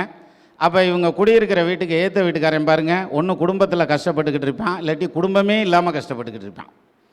ஸோ ரெண்டில் எந்த பக்கம் வந்தாலும் கஷ்டப்பட்டுக்கிட்டு இருப்பான். அதே மாதிரி இப்போ நீங்கள் இப்படி எடுத்துக்கங்க, 2ஆம் இடத்துல 3ஆம் இடத்துல ராகு நிற்கிதுன்னு வச்சுக்கோங்களேன், நிச்சயமாக அவங்க வீட்டுக்கு பக்கத்தில் போஸ்ட் மரம் இருக்கும். இது என்னையா கேள்வி, தெருவுக்கு தான் போஸ்ட் மரம் இருக்குது அப்படின்னாக்க என் வீட்டுக்கு நட்டுட்டு போயிருக்க மாட்டான், ஏதாவது ஒரு வீட்டுக்கு முன்னால் தான் நட்டு போயிருப்பான். ரைட்டா? அப்போது இந்த சிம்டம்ஸ் இருந்ததுன்னா அப்படி இருக்கும் அப்படிங்கிறத டக்குன்னு எடுத்துக்கலாம்ல. இப்போ ஒன்றும் வேணாம், இப்போ நமக்கு வந்து 4ஆம் இடத்துல வந்து செவ்வாய் இருக்கார், சூரியன் இருக்கார், அப்படி இருக்காருன்னு வச்சுங்களேன், காரமான உணவுகளை விரும்பி சாப்பிடுவாங்க அப்படின்னு சொல்லலாம். இப்போ இதை வந்து இப்படி வைஸ் வருஷம் ரிவர்ஸில் புரிஞ்சுக்கிறோமா? சுக்கிரன் ஸ்ட்ராங்காக இருந்தால் இனிப்பு சாப்பிடுவாங்கன்னு சொல்லுவாங்கள்ல. இப்போ இனிப்பு யாரெல்லாம் அதிகமாக சாப்பிட்றாங்கன்னு பாருங்கள், அவங்களுக்கு வந்து சுக்கிரனுடைய ஆதிபத்தியம் ஸ்ட்ராங்காக இருக்கும். சுக்கிரனுடைய ஆதிபத்தியம் யாருக்கெல்லாம் ஸ்ட்ராங்காக இருக்கோ அவங்களுக்கு வீட்டுக்காரம்மானால திருப்தி இருக்காது. எந்த விதத்தில் திருப்தி இருக்காது? என்னையை புரிஞ்சுக்கிற மாதிரி வீட்டுக்காரமாக வரல, என்னையை புரிஞ்சுக்கிற மாதிரி என் புருஷன் வரலன்ற கண்டிஷன்லேயே தான் இருப்பாங்க. பாரு, அனுபவம் பேசுதுரா ராசா, சாஸ்திர பிரமாணம் மேடையிலேயே இருக்குது. அப்போது பாருங்கள், வேறு ஒன்றும் இல்லை, சுக்கிரன் வந்து யாருக்கெல்லாம் பாவகிரகம் ராகு பார்க்குது, கேது பார்க்குது, வக்கரமாக இருக்குது, சாரம் கொடுத்தேன், பாவகிரகம் சாரம் கொடுத்துருக்கேன் அப்படின்னு வச்சுங்களேன், அவங்க வீட்டு சிங்கை போய் பாருங்கள், எந்நேரமும் 2 பாத்திரம் உள்ளே கிடக்கும். அதாவது சிலர் சிங்கை கழுவி சுத்தமாக வச்சுருப்பாங்க, பார்த்துருக்கீங்களா? ஆனால் சில வீடுகளில் எப்பயும் சிங்கில் பாத்திரம் கிடந்துக்கிட்டே இருக்கும். அந்த சுக்கிரன் அடி வாங்கிருந்துச்சுன்னா அங்கே பாத்திரம் இருக்கும். இப்படியும் எடுத்துக்கலாம்ல. நீங்கள் எதை தொட்டாலும் ஜோசியம் வந்துடும் சார், எங்கிட்டு போனாலும் ஜோசியம் வந்துடும் சார், நீங்கள் சிம்பிளாக எடுத்துக்கலாம். இப்போ பாருங்கள், நமக்கு ஏத்தாப்பில் கேமரா நிப்பாட்டி வச்சுருக்கார், கேமராவுக்கு கீழே ஒருத்தர் உட்காந்துருக்காரு, பக்கத்தில் உட்காந்துருக்காரு, 2 பேரும் கேமராக்காரகதையாக உட்காந்துருக்காங்க. இப்போ எடுத்துங்க, இந்த கேமராவுக்கு நேரு கீழே உட்காந்துருக்கிறவர் இப்போ பச்சை கலர் சட்டை போட்டிருக்காரு, புதனுடைய ஆதிபத்தியம். கீழே ப்ளூ கலர் பேண்ட் போட்டிருக்காரு, சனியுடைய ஆதிபத்தியம், இல்லையா? சனி அடியில் இருக்கிறதுங்கிறதுனால ஏற்கனவே வேறு தொழிலில் இருந்துட்டு கடைசியாக வந்து இதில் செட் ஆகியிருக்கார் அவர். சரியா? அவர் ஆமான்னு தான் சொல்லணும், இல்லைன்னு எதுக்கு சொல்கிறாரு? இல்லைன்னா சொல்லக்கூடாது, இல்லாட்டி பேண்டை அவுத்து பார்த்து செக் பண்ணிடலாம். ரைட்டா? சரி, மீடியா தொழிலில் சக்ஸஸ் ஆயிடுவார் அவர், ஏன் சொல்லு பார்ப்போம் அப்படின்னு இப்போ அவருக்கு மனசில் இருக்கேன், சொல்லு. சக்ஸஸ் ஆயிடுவான். எப்படி இப்போ ஆகுவேன்? மேலே தானே பச்சை இருக்குது, அப்போ பச்சை மேலே வந்துருச்சுல்ல, அதான் கணக்கு. ரைட்டா? இதுக்கு முன்னாடி முதல் போட்டு கூட நான் ஜெயிக்க முடியலையாப்பா அப்படின்ற கண்டிஷனில் இருப்பார். நான் வெளியூர்லலாம் போய் வேலையில் இருந்தேன் அப்படின்னு சொல்லுவார். ஏன்னா காலில் சனி இருக்குது, நிறையா நடந்திருப்பார், வேறு பக்கம்லாம் நடந்திருப்பார். இப்போ நீ ஆமான்னு சொல்லலாம். ரைட்டா? பரவாயில்லையா, நீ கூட கரெக்டாக சொல்கிறியா, ஜோசியர்தாயா நீ அப்படின்றியா? என்ன சார்? ஆமாம், சரி சரி சரி. இப்போ அடுத்த ஸ்டெப்புக்கு வாங்க. அவருக்கு பக்கத்தில் உட்காந்துருக்காரா, வெள்ளை கலர் சட்டை போட்டிருக்காரியா? முத்துப்பாண்டி வெள்ளை கலர் சட்டை போட்டிருக்காரா? வெள்ளை கலர் யாருன்னு சொல்லுங்கள். பட்டுன்னு சந்திரன். கீழே பேண்ட் என்ன போட்டிருக்காருன்னு பாருங்க, புளு கலர் அல்லது டார்க் கலரு. இன்சர்ட் பண்ணியிருக்காரா? இவர் இன்சர்ட் பண்ணலை, அவர் இன்சர்ட் பண்ணியிருக்காரு. அப்போது சந்திரனை கண்ட்ரோல் பண்ணுறாரு. எது? சனிக்குள்ளே விட்டு கண்ட்ரோல் பண்ணுறாரு, வேற ஒன்றும் இல்லை. அப்படின்னா என்ன அர்த்தம்னா,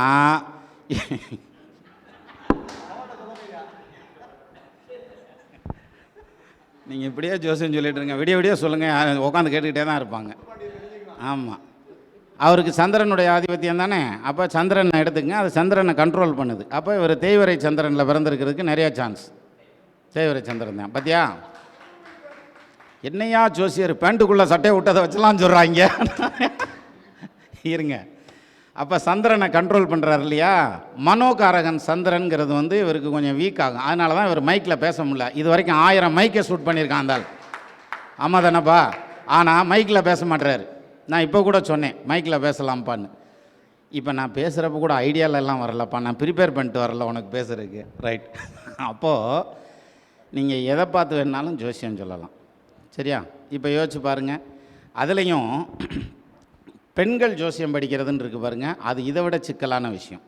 ஏன்னா இவங்களுக்கு எதிர்ப்பு ரொம்ப ஜாஸ்தியாக இருக்கும். எது? பொம்பளை பிள்ளைங்க ஜோசியம் படிக்கிறதுல. ஒழுங்காக சோறாக்கிற வேலையை விட்டுட்டு என்னென்ன வேலை பண்ணுறேங்கிற மாதிரி பிற்போக்காக பேசுகிறவங்களும் உண்டு. பூரத்தையும் பிடுங்கிட்டாப்பா, இது ஒன்று தான்ப்பா நிற்கிது, அதையும் பிடுங்கி கீழே ஓட்டா நிம்மதியாக இருப்பாப்பா அப்படின்ற கண்டிஷனில் பேசுகிறவங்களும் உண்டு இல்லையா? எதிர்ப்பு நிறையா வரும். அதையெல்லாம் தாண்டி ஜோசியம் படித்து இன்றைக்கி ஃபேஸ்புக்கை திறந்தா, யூடியூப்பை திறந்தா, அத்தனை மகளிர் பேசுகிறத கேட்டால் உண்மையிலேயே சொல்கிறேன், எனக்கு ரொம்ப திருப்தியாக இருக்குது, ரொம்ப ஆச்சரியமாக இருக்குது. என்ன காரணம் தெரியுமா? நாங்கள்லாம் படிக்கிறப்ப லேடிஸே கிடையாதுங்க, வரமாட்டாங்க. பூரா ரிட்டையர்ட் ஆனது, தலை போனது, பல்லு போனது, பகுடு போனது, அப்படி 4 கண்ணாடியை தொடச்சி போட்டுக்கிட்டு உட்காந்துருக்கேன். கேட்டால் ஜோசியம் படிக்கிறேன்னு உட்காந்துருப்பாங்க. உள்ளதில் நான் போய் உட்காரையில் தான் ரொம்ப சின்ன வயசு. நான் அது ரொம்ப ஒல்லியாக வேறு இருப்பேன். ரைட்டா? ஒல்லியாக இருந்தேன் நெசமாலுமே. அப்போ ஒல்லியாக இருப்பேன். அப்போ ஒரு இடத்துக்கு வந்து ஒரு நண்பர் வீட்டுக்கு போகும்போது என் கூட ஒருத்தர் வயசானவர் வர்றாரு. அவர் நான் மில்லில் அப்போ சூப்பர்வைசராக வேலை பார்க்குறேன். அவர் வாட்ச்மேனாக இருந்தார். அவர் பெரிய மீசை வச்சு ஜிப்பா போட்டிருப்பார். ஸோ எப்போயுமே விபூதி ஊசி சந்தனம் போட்டு வச்சுருப்பார். அவர் கூட வந்தார். என்னையை வெளியே உட்கார வச்சுட்டு அவரை கூப்பிட்டு போயிட்டாங்க உள்ள. அவரை ஜோசியர்னு. சார், அப்படியெல்லாம் ஜோசியம் படித்து வரக்கூடிய காலம் இருந்தது. இன்றைக்கி அப்படி கிடையாது. வீட்டில் உட்காந்து என்ரோல்மெண்ட் போடு, ஆன்லைன் ஆன் பண்ணு, என்ரோல்மெண்ட் போடு, பிஹெச்டி பண்ணு, இது பண்ணு, அது பண்ணுன்றாங்க. இப்போ அதில் தான் சொன்னாங்க, இந்த மாதிரி ஜோசியத்தில் இப்போ வந்து பிஎஸ்சி வாங்கலாம், டிப்ளமோ வாங்கலாம், அதை வாங்கலாம், இதை வாங்கலாம், நீங்கள் படிங்க அப்படின்னு நிறையா என்கிட்ட சொன்னாங்க. டிகிரி வாங்கிக்கோங்க, டாக்டரேட் வாங்கிக்கோங்க அப்படிலாம் சொன்னாங்க. நான் சொன்னேன், படிக்கிற காலத்துலேயே ஒழுங்காக படிக்கலை நம்ம. அப்போ வந்து ஆனால் ஒரு விஷயம் ஒழுங்காக படித்தேன் தெரியுமா உங்களுக்கு? தமிழ் சங்கத்துலலாம் நிறைய ப்ரைஸ் வாங்கியிருக்கேன். அது காரணமே பற்றியா, தமிழுக்குன்னே ஒரு சேனல், அதாவது நம்மளாக பேசுகிறதுக்குன்னே ஒரு சேனல் வச்சுருக்கோம். சரி, இது எதுக்குன்னா, அந்த படிக்கிற காலத்தில் வந்து இதில் சக்ஸஸ் பண்ணுறது, ஜோசியம் படிக்கிறதுன்னு வர்றப்போ வந்து பார்த்திங்கன்னா ரொம்ப சிரமம் சார் ஜோசியம் படிக்கிறதுங்கிறது. ஏன்னா நமக்கு ஒரு டவுட்டு கேட்டால் யாரும் சொல்ல மாட்டாங்க. அந்த அளவுக்கு தேடி தேடி படிக்க வேண்டிய சூழல். கடைசியில் பார்த்திங்கன்னா எனக்கு டிகிரியே வாங்க முடியாமல் போச்சு. இத்தனைக்கு டாப் கிளாஸ் மார்க் எடுத்திருந்தேன். எடுத்தும் நான் வந்து காலேஜிலலாம் போய் ஜாயின் பண்ணலை, சேர முடியலை, ஒரு டிகிரி வாங்க முடியலை. ஆனால் அப்போவே டிகிரி வாங்க முடியல. இப்போ டாக்டரேட் வாங்கிக்கங்கன்னு சொன்னாங்க. நான் மாட்டேன்ட்டேன். சொல்லி பார்த்தாங்க, கேட்கல. இல்லை, இப்போ போடுறது இன்விடேஷன்லேயே டாக்டர் திண்டுக்கல் சின்ராஜ்னு போட்டு வச்சுட்டாங்க. இவங்களே அப்படி தான் போட்டு வச்சுருக்காங்க. பார்த்தா எனக்கு பயங்கர ஆச்சரியமாக போச்சு. நம்ம எப்படா டாக்டர் ஆனோம்? தூங்கிட்டு இருக்கலையே டாக்டர் ஆகிட்டோமோ ஒரு வேளை. ஒரு ஹோமியோபதி டாக்டரா? அந்த கண்டிஷனில் ஆகிப்போச்சு. அப்போது இப்படியும் ஜோசியம் சொல்கிறதுங்கிறது இருக்குது. சிலர் வந்து ஜோசியம் சொல்ல என்ன பண்ணுவாங்க தெரியுங்களா? அந்த பார்க்க வந்தவன் நம்ம பாகிஸ்தான்லேருந்து வந்தவன் மாதிரியே நினச்சிட்டு பேசுவாங்க. என்ன காரணம்? எங்கள் கேள்வி கேள்றா வாப்பா நீ இன்னமே அப்படின்ற மாதிரி. அதுக்கு தான் நம்மகிட்ட குறுக்க மறுக்க கேள்வி கேட்டு நம்மளை சிக்க வச்சிடக்கூடாதுங்கிறதுக்கு தான் பயங்கரமாக ஒரு காவி வேஷ்டியை கட்டுறது, அல்லது ருத்ராட்சம் பெருசாக போடுறது, மாலையெல்லாம் போட்டு கையில் ஒரு 1/2 டஜன் கயிறு கட்டுறது, ஓ பன்னீர்செல்வம் மாதிரி அது மாதிரி நிறையா வந்து இது பண்ணியிருப்பாங்க இல்லையா? நீங்கள் நல்லா கவனித்து பாருங்கள். நீங்கள் அன்னைக்கு இருந்த வீடியோவில் 10-15 வருஷத்துக்கு முன்னாலேருந்து வீடியோ இருக்குது நம்மது, எடுத்து பாருங்கள். அன்றைக்கி இதே மாதிரி தான் இருந்தேன். இன்றைக்கி கொஞ்சம் தலை நரைச்சிருக்கும், தாடியெல்லாம் நரைச்சிருக்கும், அவ்வளோதான் வித்தியாசம், வேறு ஒன்றும் இருக்காது. என்ன காரணம்? திருக்குறளில் ஒரு குறள் இருக்குது, மழித்தலும் நீட்டலும் வேண்டாம், உலகம் பழித்தது ஒழித்து விடி. அதாவது நீங்கள் ஜடாமுடி தரித்து மேலே இதெல்லாம் கட்டவும் வேண்டாம், மொட்டை அடிச்சுக்கவும் வேண்டாம், உலகம் பழித்தது ஒழித்து விடின். உலகத்தில் எது வேண்டான்னு சொல்கிறாங்களோ அதை விட்டுரு. நேர்மையாரு, ஒழுக்கமாறு, நியாயமாறு, அடுத்தவனை ஏமாத்தாமாறு, அதுவே போதும். வேறு எதுவுமே செய்ய வேண்டியதில்லை. இவ்வளோ தான் நம்மளுது, நம்ம லாஜிக் அவ்வளோதான். அப்போது ஜோசியர் அப்படின்னா இப்படி தான் இருக்கணும் அப்படின்னாக்க நம்ம அந்த மாதிரி வேஷத்தில் இருந்தால் நம்மளை பார்த்து பயப்படத்தான் செய்வாங்க இல்லையா? சும்மா கிடந்த சங்க ஊதிக்கு எடுத்த மாதிரி பேசாமல் சாதகம் வீட்டில் கிடக்கும், அதை கொண்டு போய் இவன்கிட்ட கொடுத்து இதில் பூரா தோஷம் இருக்குன்றாங்க அப்படின்னா அதான் என்கிட்ட கேட்பாங்க, என்ன தோசை இருக்குன்னு வருங்க. ஒன்றும் கவலைப்படாத, உனக்கு சந்தோஷம் இருக்குது. ரைட்டா? இதுக்கு எதுவும் பரிகாரம் பண்ணிடாத, போய் அமைதியாக மட்டும் இருந்தால் போதும் நீ அப்படின்னா. என்னங்க அந்த தோசை இருக்குது இந்த தோசை இருக்குன்னாங்க. எந்த தோசை இருந்தாலும் பிரச்சனை இல்லை, எல்லோரும் வாழ்ந்து தானே ஆகணும், வந்துட்டோம் இல்லையா? அதனால் ஒன்றும் கவலைப்பட வேண்டியதில்லை. இப்போ இதில் தான் சொல்லுவாங்க, சார் அடுத்த பயிற்சி எனக்கு 7.5 சார் அப்படின்னு. அதெல்லாம் நீ கல்யாணம் ஆனப்பயே வந்துருச்சியா விடியா? அப்படியா? என்ன வந்தது? அது சென்மச்சனி, இந்த சென்மம் வரைக்கும் கூடயே இருக்கும், உனக்கு கவலையாப்படாத. சிலர் அப்படியும் உண்டு இல்லை. அப்போ இந்த சனி பயிற்சி வருதில்ல, வந்துச்சுன்னா போச்சு, சனி பயிற்சி வந்ததுனால தான் அத்தனையும் ஆயிடுச்சு போயிடுச்சு வந்துருச்சு அப்படிம்பாங்க. இந்த இப்போ 2வது சுற்று சனி பயிற்சிக்குமே நிறைய மிரண்டுக்குருவாங்க சார். 2வது சுற்று சனி பயிற்சி ஒன்றும் பண்ணாது, பொங்கு சனியாக இருக்கும் அப்படின்னாக்க எங்கள் அப்பா இருக்குது எங்களை தொங்கு சனியாக தாயாக விட்டுருச்சு, நாங்கள் அப்போ இருந்து தொங்கிட்டு தாயாக இருக்கோம் அப்படின்ற மாதிரியான பாயிண்ட்லாம் பேசுகிறது உண்டு. ஆனால் நம்ம வந்து இதை பார்த்து பயந்துக்கிறணுமா அப்படின்னாக்க அவங்க வரையிலேயே பயந்துக்கிட்டு தான் வருவாங்க. நம்ம அந்த சனியை பார்த்து நான் இன்னும் கொஞ்சம் அதிகமாக பயப்படுறேன்னு சொல்லி அவனையும் பயப்படுத்தி நம்மளும் பயப்பட்டு வேண்டியதில்லை. முதல்ல நம்ம ஸ்ட்ராங்காக இருக்கணும். எப்படி ஆப்ரேஷன் பண்ண டாக்டர் இவரே கை காலெலாம் நடுங்கிட்டு போய் பண்ணாருன்னா என்ன செய்வார்? அது மாதிரி நம்ம ஸ்ட்ராங்காக போகணும்ல. ஒன்றும் கவலைப்படாத. இது மாதிரி 7.5 பிடிச்சி ஒன்றியா மாதிரியே ஒரு கேஸ் வந்ததுக்கு இன்றைக்கி பிரமாதமாக இருக்கிறார், சூப்பராக இருக்கிறார், பென்ஸ் காரில் போகிறார் அப்படின்னாக்க நீ ஒரு மாருதி காரில் ஊரவாயா போக மாட்டேன் போயிடுவேன் அப்படின்னம்னா திருப்தியாக இருக்கும். அதை விட்டுட்டு 7.5 வந்துருச்சா, இதில் தொழில் வேறு நின்றுச்சா, அவ்வளோதான் முடிஞ்சு போனேன் சார், இந்த கடை வேறு ஆகிப்போச்சு, அப்புறம் என்ன நடக்கும்ன்ற, கடன் ஆயிரும்ல, கடன் ஆனாலே வீட்டில் சண்டை வந்துடும்ல, சண்டை வந்தாலே நிம்மதி இருக்காதுல்ல, தூக்கம் வராதுல்ல அப்படின்னாக்கா ஆமாம் ஆமான்னு. அதை விட்டுட்டு நீங்கள் இப்படி சொல்லி பாருங்கள், 7.5 ஆரம்பிச்சிருச்சா ஒன்றும் பிரச்சனை இல்லை. யாருக்கு 7.5 இல்லாமல் இருக்குது? உனக்கு இருக்குது. ஏகப்பட்ட பேர்த்துக்கு 7.5 இருக்குப்பா. 7.5யோடு தான் வாழ்ந்துக்கிட்டு இருக்கோம்ல. மினிஸ்டரை கேட்டாலே கொரோனாவோட வாழ பழகி கொள்ளுகள்ன்றான்ல. அது மாதிரி நம்மளும் வந்து 7.5யோடையே வாழ பழகிக்கிற வேண்டியதானே, ஒன்றும் பிரச்சனை இல்லை, நீ கவலைப்படாத. இப்போ உனக்கு விரையச்சனி ஆரம்பிச்சிருக்குன்னு சொல்கிறாங்க. போன வருஷம் இந்த ராசிக்கு விரையச்சனி நடந்துச்சு. அவங்கெல்லாம் எங்கள் ஊரை விட்டா ஓடிட்டாங்க. இல்லை ஊரில் தானே இருக்காங்க. ஒன்றுங்க சார், இன்னொன்று சொல்கிறேன் சார், ஒன்றும் பெரிய கஷ்டம்லாம் கிடையாது வாழ்க்கையில். பெரிய கஷ்டங்கிறது என்ன? ஒன்று பிறக்கிறது, ரொம்ப சிரமப்பட்டு பிறக்கணும், அப்போ நமக்கு விவரம் தெரியாது, அதனால் தெரில. அடுத்தது உசுறு விட்டு போகிறது. இது ரெண்டுக்கு நடுவில் நடக்கிறது எல்லாமே நல்ல விஷயந்தான். சரிங்களா? சரியா? என்ன விஷயமா இருந்தாலும் அது நல்ல விஷயந்தான். நம்ம எடுத்துக்கிற மனோபக்குவத்தில் தான் இருக்குது. நம்ம எப்படி எடுத்துக்கிறோம் அப்படிங்கிற அந்த ஒரு பாயிண்டில் தான் இருக்குது. ஸோ நல்ல விதமாக எடுத்துக்கிடுவோம், அவங்களுக்கு நல்ல விதமாக தைரியத்தை கொடுப்போம் அப்படிங்கிற மாதிரியான அமைப்பு. அப்போ நம்ம இவ்வளோ தூரம் ஸ்ட்ரெயின் பண்ணி ஜோசியம் படித்து இவ்வளோ தூரம் சிந்தனை பண்ணி எல்லாம் பண்ணி, நீங்கள் இப்போ மொபைலில் சாஃப்ட்வேர் வச்சுருப்பீங்க, எல்லாருடைய மொபைல்லையும் அஸ்ட்ராலஜி சாஃப்ட்வேர் இருக்கும். எந்த சாஃப்ட்வேரும் ஓசியில் வந்திருக்காது, எல்லாம் காசு கொடுத்து தான் வந்திருக்கும். சரியா? அதுமாரி ஓசியில் வந்தால் ஒரு லிமிட்டடாக வேணால் நிற்கும். அப்போ காசு கொடுத்து தான் வந்திருக்கும். நீங்கள் காசு கொடுத்து தான் புக்கு வாங்கியிருப்பீங்க. அப்போ காசுக்கு தானே ஜோசியத்தை கொடுத்தா ஆகணும், உங்கள் நாலேஜை கொடுத்தா ஆகணும். அப்போ அதுக்கு சிம்பிளான வழி, பலிதமாகணும்யா காசு வாங்கிக்கியா அப்படின்வாங்க. சொந்தக்காரங்களாக இருந்தால் கூட கையில் காசு கொடுத்துட்டு போயிடுவாங்க. நான் என்ன சொல்கிறேன், நீங்கள் வாங்கி இன்னும் 2 பக்கம் தானம் கூட பண்ணிடுங்க, அது பிரச்சனை இல்லை. அப்போ அவங்களுக்கும் ஒரு திருப்தியாக இருக்கும், நம்ம பணம் கொடுத்துருக்கோம், நம்ம ஒன்றும் ஓசியில் பார்க்கலன்னு. நம்மளுக்கும் ஒரு திருப்தியாக இருக்கும், நம்ம திருப்தியாக ஒரு சொல்லியிருக்கோம் அவங்களுக்குங்கிற அந்த ஒரு சாட்டிஸ்ஃபேக்ஷன் வரும். அதே மாதிரி சில ஜாதகம் வாங்கினதே என்ன பண்ணுவாங்கன்னா, இதுக்கு மேலே என்ன கேள்வி கேட்பான், இதோட மூடிடலாமாங்கிற கண்டிஷன்லேயே எண்டுக்கு போயிடுவாங்க. இந்த ஃபோன் பேசிகிட்டு இருக்க வச்சிரவான்னு வைக்கிறதுக்கு எதுக்கடா எடுத்தீங்க போனேன், பேசாமல் வச்சிட வேண்டியதானே அடிச்சுட்டு போகுதுன்னு. நீங்கள் நல்லா கவனிச்சு பாருங்கள், கேட்பாங்க வச்சிரவான்னுக்கிட்டே ஒரு வாரத்திங்க. அப்புறம் இந்த மாதிரி வண்டி வந்துருச்சா, வந்துருச்சு வச்சிரவா. அப்புறம் வந்து எத்தனை டிரைவர் வந்தாரா, வந்துட்டார், இப்போ வச்சிரவா அப்படின்னு இப்படியே கேட்டுக்கிட்டு இருந்தால் என்ன செய்யுது? அது மாதிரி நம்ம வந்து அந்த நோட்டை முடித்து கொடுத்து அனுப்புறதுலேயே குறியாக இருக்கக்கூடாது. அவன் கேள்வி கேட்டே கிறங்கிடணும், அது வரைக்கும் பதில் சொல்லிகிட்டே இருக்கணும், நம்ம விடவே கூடாது. சரியா?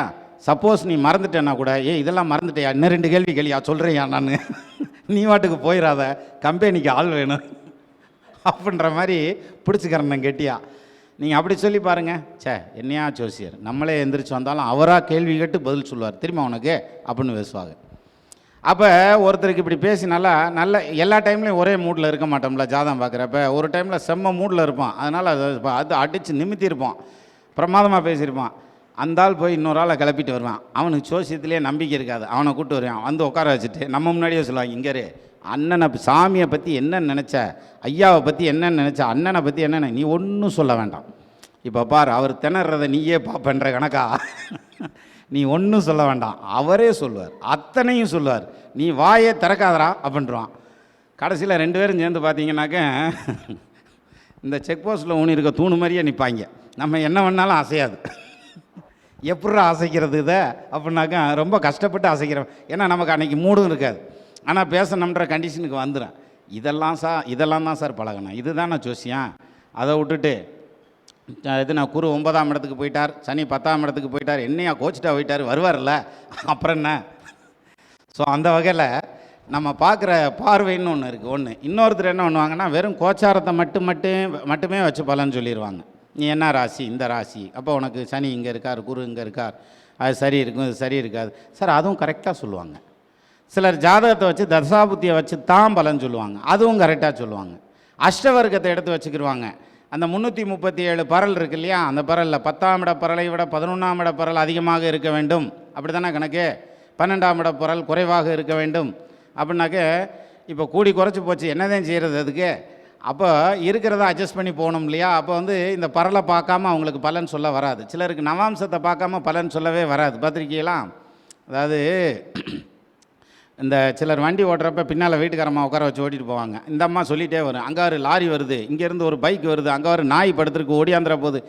அதாவது இவர் என்னம்மா கண்ணை மாவில் கட்டிக்கிட்டு ஓட்டுற மாதிரியும் இந்த அம்மா தான் கூட்டிகிட்டு போகிற மாதிரியும் டைரக்ஷன் சொல்லிகிட்டே வருவாங்க. அது மாதிரி கூட வர்றேன் வழி சொல்லிகிட்டே வந்துடக்கூடாது. நம்ம ஜோசியத்தை எடுத்து கையில் பிடிச்சிட்டா சார், ஜாதகத்தை எடுத்து கையில் பிடிச்சிட்டா நீங்கள் நிறையா படிச்சிருங்க, கொஞ்சமாக படிச்சிருங்க, 1 வருஷம் எக்ஸ்பீரியன்ஸில் இருங்க, 3 வருஷம் எக்ஸ்பீரியன்ஸில் இருங்க, 5 வருஷம் எக்ஸ்பீரியன்ஸில், 10 வருஷம் எக்ஸ்பீரியன்ஸில் கூட இருங்க சார். ஆனால் என்னடா அந்த துண்டு அங்கப்பா, இந்த இருக்க துண்டை எடுத்துட்டோம். நான் கண்ணை தேய்ச்சிட்டேன், அதில் வேர்வை உள்ளே போயிடுச்சு, கண்ணு எரியுது. வேர்த்து இல்லை, வேர்க்குது இல்லையா? சரி, அங்கே ஒன்றாங்க.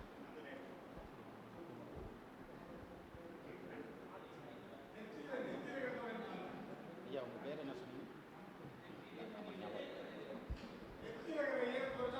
இங்கே ஒன்றாங்க, நெத்தியும் சேர்த்து துடைச்சிடும். துடைக்கிறது நான் இருக்கு. ரைட். அதாவது நீங்கள் நல்லா கவனிங்க, தனகோடி ஐயா துண்டு கொடுத்ததன் வழியாக ஜோசியத்திற்கு ஒரு தொண்டு செய்திருக்கிறார். நல்லது. அதாவது வஸ்திரதானம் மிகச்சிறந்தது இல்லையா, அதில் வஸ்திரதானம் பண்ணியிருக்கார் அவர், உண்மையிலேயே நல்ல விஷயம். இப்போ என்ன வருது அப்படின்னா, இந்த வேர்வை வடிஞ்சிட்டே இருக்குன்ட்டு துடைக்க ஆரம்பிச்சேன்ல, கண்ணுக்குள்ளே போயிடுச்சு, அது கண்ணு எரிய ஆரம்பிச்சிருச்சு, அதான் பிரச்சனை, வேறு ஒன்றும் இல்லை. சார் எவ்வளோ நேரம் பேசியிருக்கீங்க? போதுமா? நீங்கள் பேசுங்க, நாங்கள் கேட்டுட்டு. சாதகத்தை பற்றியே பேசலையா? ஓ, நம்ம அதை வேற பேசணுமா? ஹின்ஸ் எழுதுங்க, அப்போ எழுதுங்க ஹின்ஸை, பேசிடுவோம் கடன்னு. சரி, சூரியன் முதல் 9 கிரகங்கள் இருக்கின்றன, பத்திரமா எழுதிக்கங்க. சூரியன்லேருந்து 9 கிரகம் இருக்குது, 12 கட்டம் இருக்குது, 27 நட்சத்திரம் இருக்குது, இப்படி தானே சொல்லிட்டு போனோம். சரி, இப்போ ஒரு வார்த்தை சொல்கிறேன். நம்ம வீடியோ பார்த்துருந்தீங்கன்னா ஒரு விஷயம், அவர் ஐயா சொன்னதுனால ஒரு பாயிண்ட் சொல்லிடுவோம்.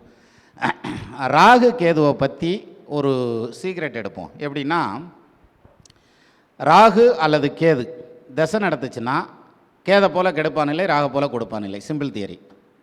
அவர் 8ஆம் இடத்துல இருக்காருன்னு வச்சுக்கிடுவோம். எது, ராகு இருக்கிறது அல்லது கேது இருக்கிறது 8ஆம் இடத்துல இருக்கிறார். இப்போ 8ஆம் இடம் என்ன செய்யும் அப்படின்னா, ஆயுசில் தொல்லை பண்ணும், செயல் கிரகமாகும், பொருளாதார இழப்பு, உடம்பு செல்லாமல் போகிறது, அவமானம் வர்றது, மரியாதை கெட்டு போகிறதுங்கிறது, மரியாதை கெட்டு மகிழி ஊற்று போச்சுன்றாங்கல்ல, அது மாதிரியான விஷயங்களெல்லாம் நடக்கணும். இவ்வளோ தானே சார் இதில். ஆனால் 8ஆம் இடத்துல பாசிட்டிவான பலன் நிச்சயமாக நடக்கும். 8ஆம் இடம் ராகுவோ கேதுவோ வருது, அந்த எந்த வயசில் நடந்தாலும். எப்படி, 8ஆம் இடத்ததிபதி ஆட்சியாக இருக்காருன்னு வச்சுங்களேன், நிச்சயமாக 70% சக்ஸஸ் ஆயிரும்.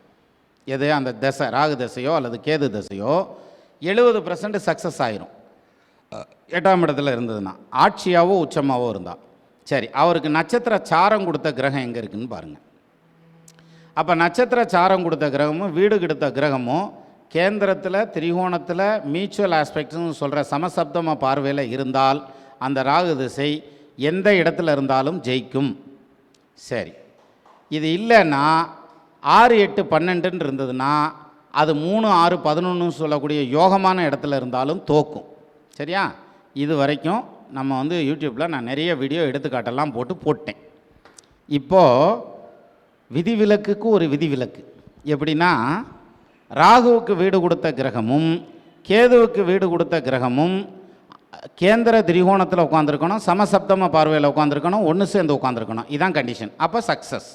அதுக்கு பதிலாக 2, 12ன்னு உட்காந்துருச்சு, 6, 8ன்னு உட்காந்துருச்சு அப்படின்னா அது ஃபெயிலர். ரைட்டா? அப்போ அந்த தசை ஃபெயிலர் ஆயிரும். அது ராகுக்கு அது கொடுக்கக்கூடிய அத்தனை நெகட்டிவையும் கொடுத்துரும். ஆனால் இந்த 6, 8, 12ல் உட்காந்துருக்கக்கூடிய இந்த 2 கிரகங்கள், டிசைடிங் அத்தாரிட்டின்னு சொல்கிற 2 கிரகத்தில் ஏதாவது ஒன்று ஆட்சியாக இருந்தாலோ உச்சமாக இருந்தாலோ அந்த தோஷம் நிவர்த்தி ஆயிரும். 6, 8, 12 தோஷம் முடிவுக்கு வந்துடும். அப்போ அது யோகமாகிரும் தசை. இதில் ஏதாவது ஒரு கிரகம் வக்ரமாக இருந்தாலும் அது யோகமாக இருக்கும். நீங்கள் இந்த ரூல்ஸை எத்தனை ஜாதகத்தில் வேணாலும் அப்ளை பண்ணுங்கள், எல்லாத்துலேயும் கரெக்டாக வந்துடும். சரியா? இது ஒரு பாயிண்ட்டு. இப்போ இன்னொரு பாயிண்ட் எடுத்துக்கிடுவோம். இப்போ சனி பயிற்சின்னு சொல்கிறாங்க. சனி வந்து இப்போ பயிற்சி ஆகுது, இல்லை அடுத்த வருஷம்தான் பயிற்சி ஆகுது. அப்படி 2 ஆப்ஷன் இருக்குது இல்லையா?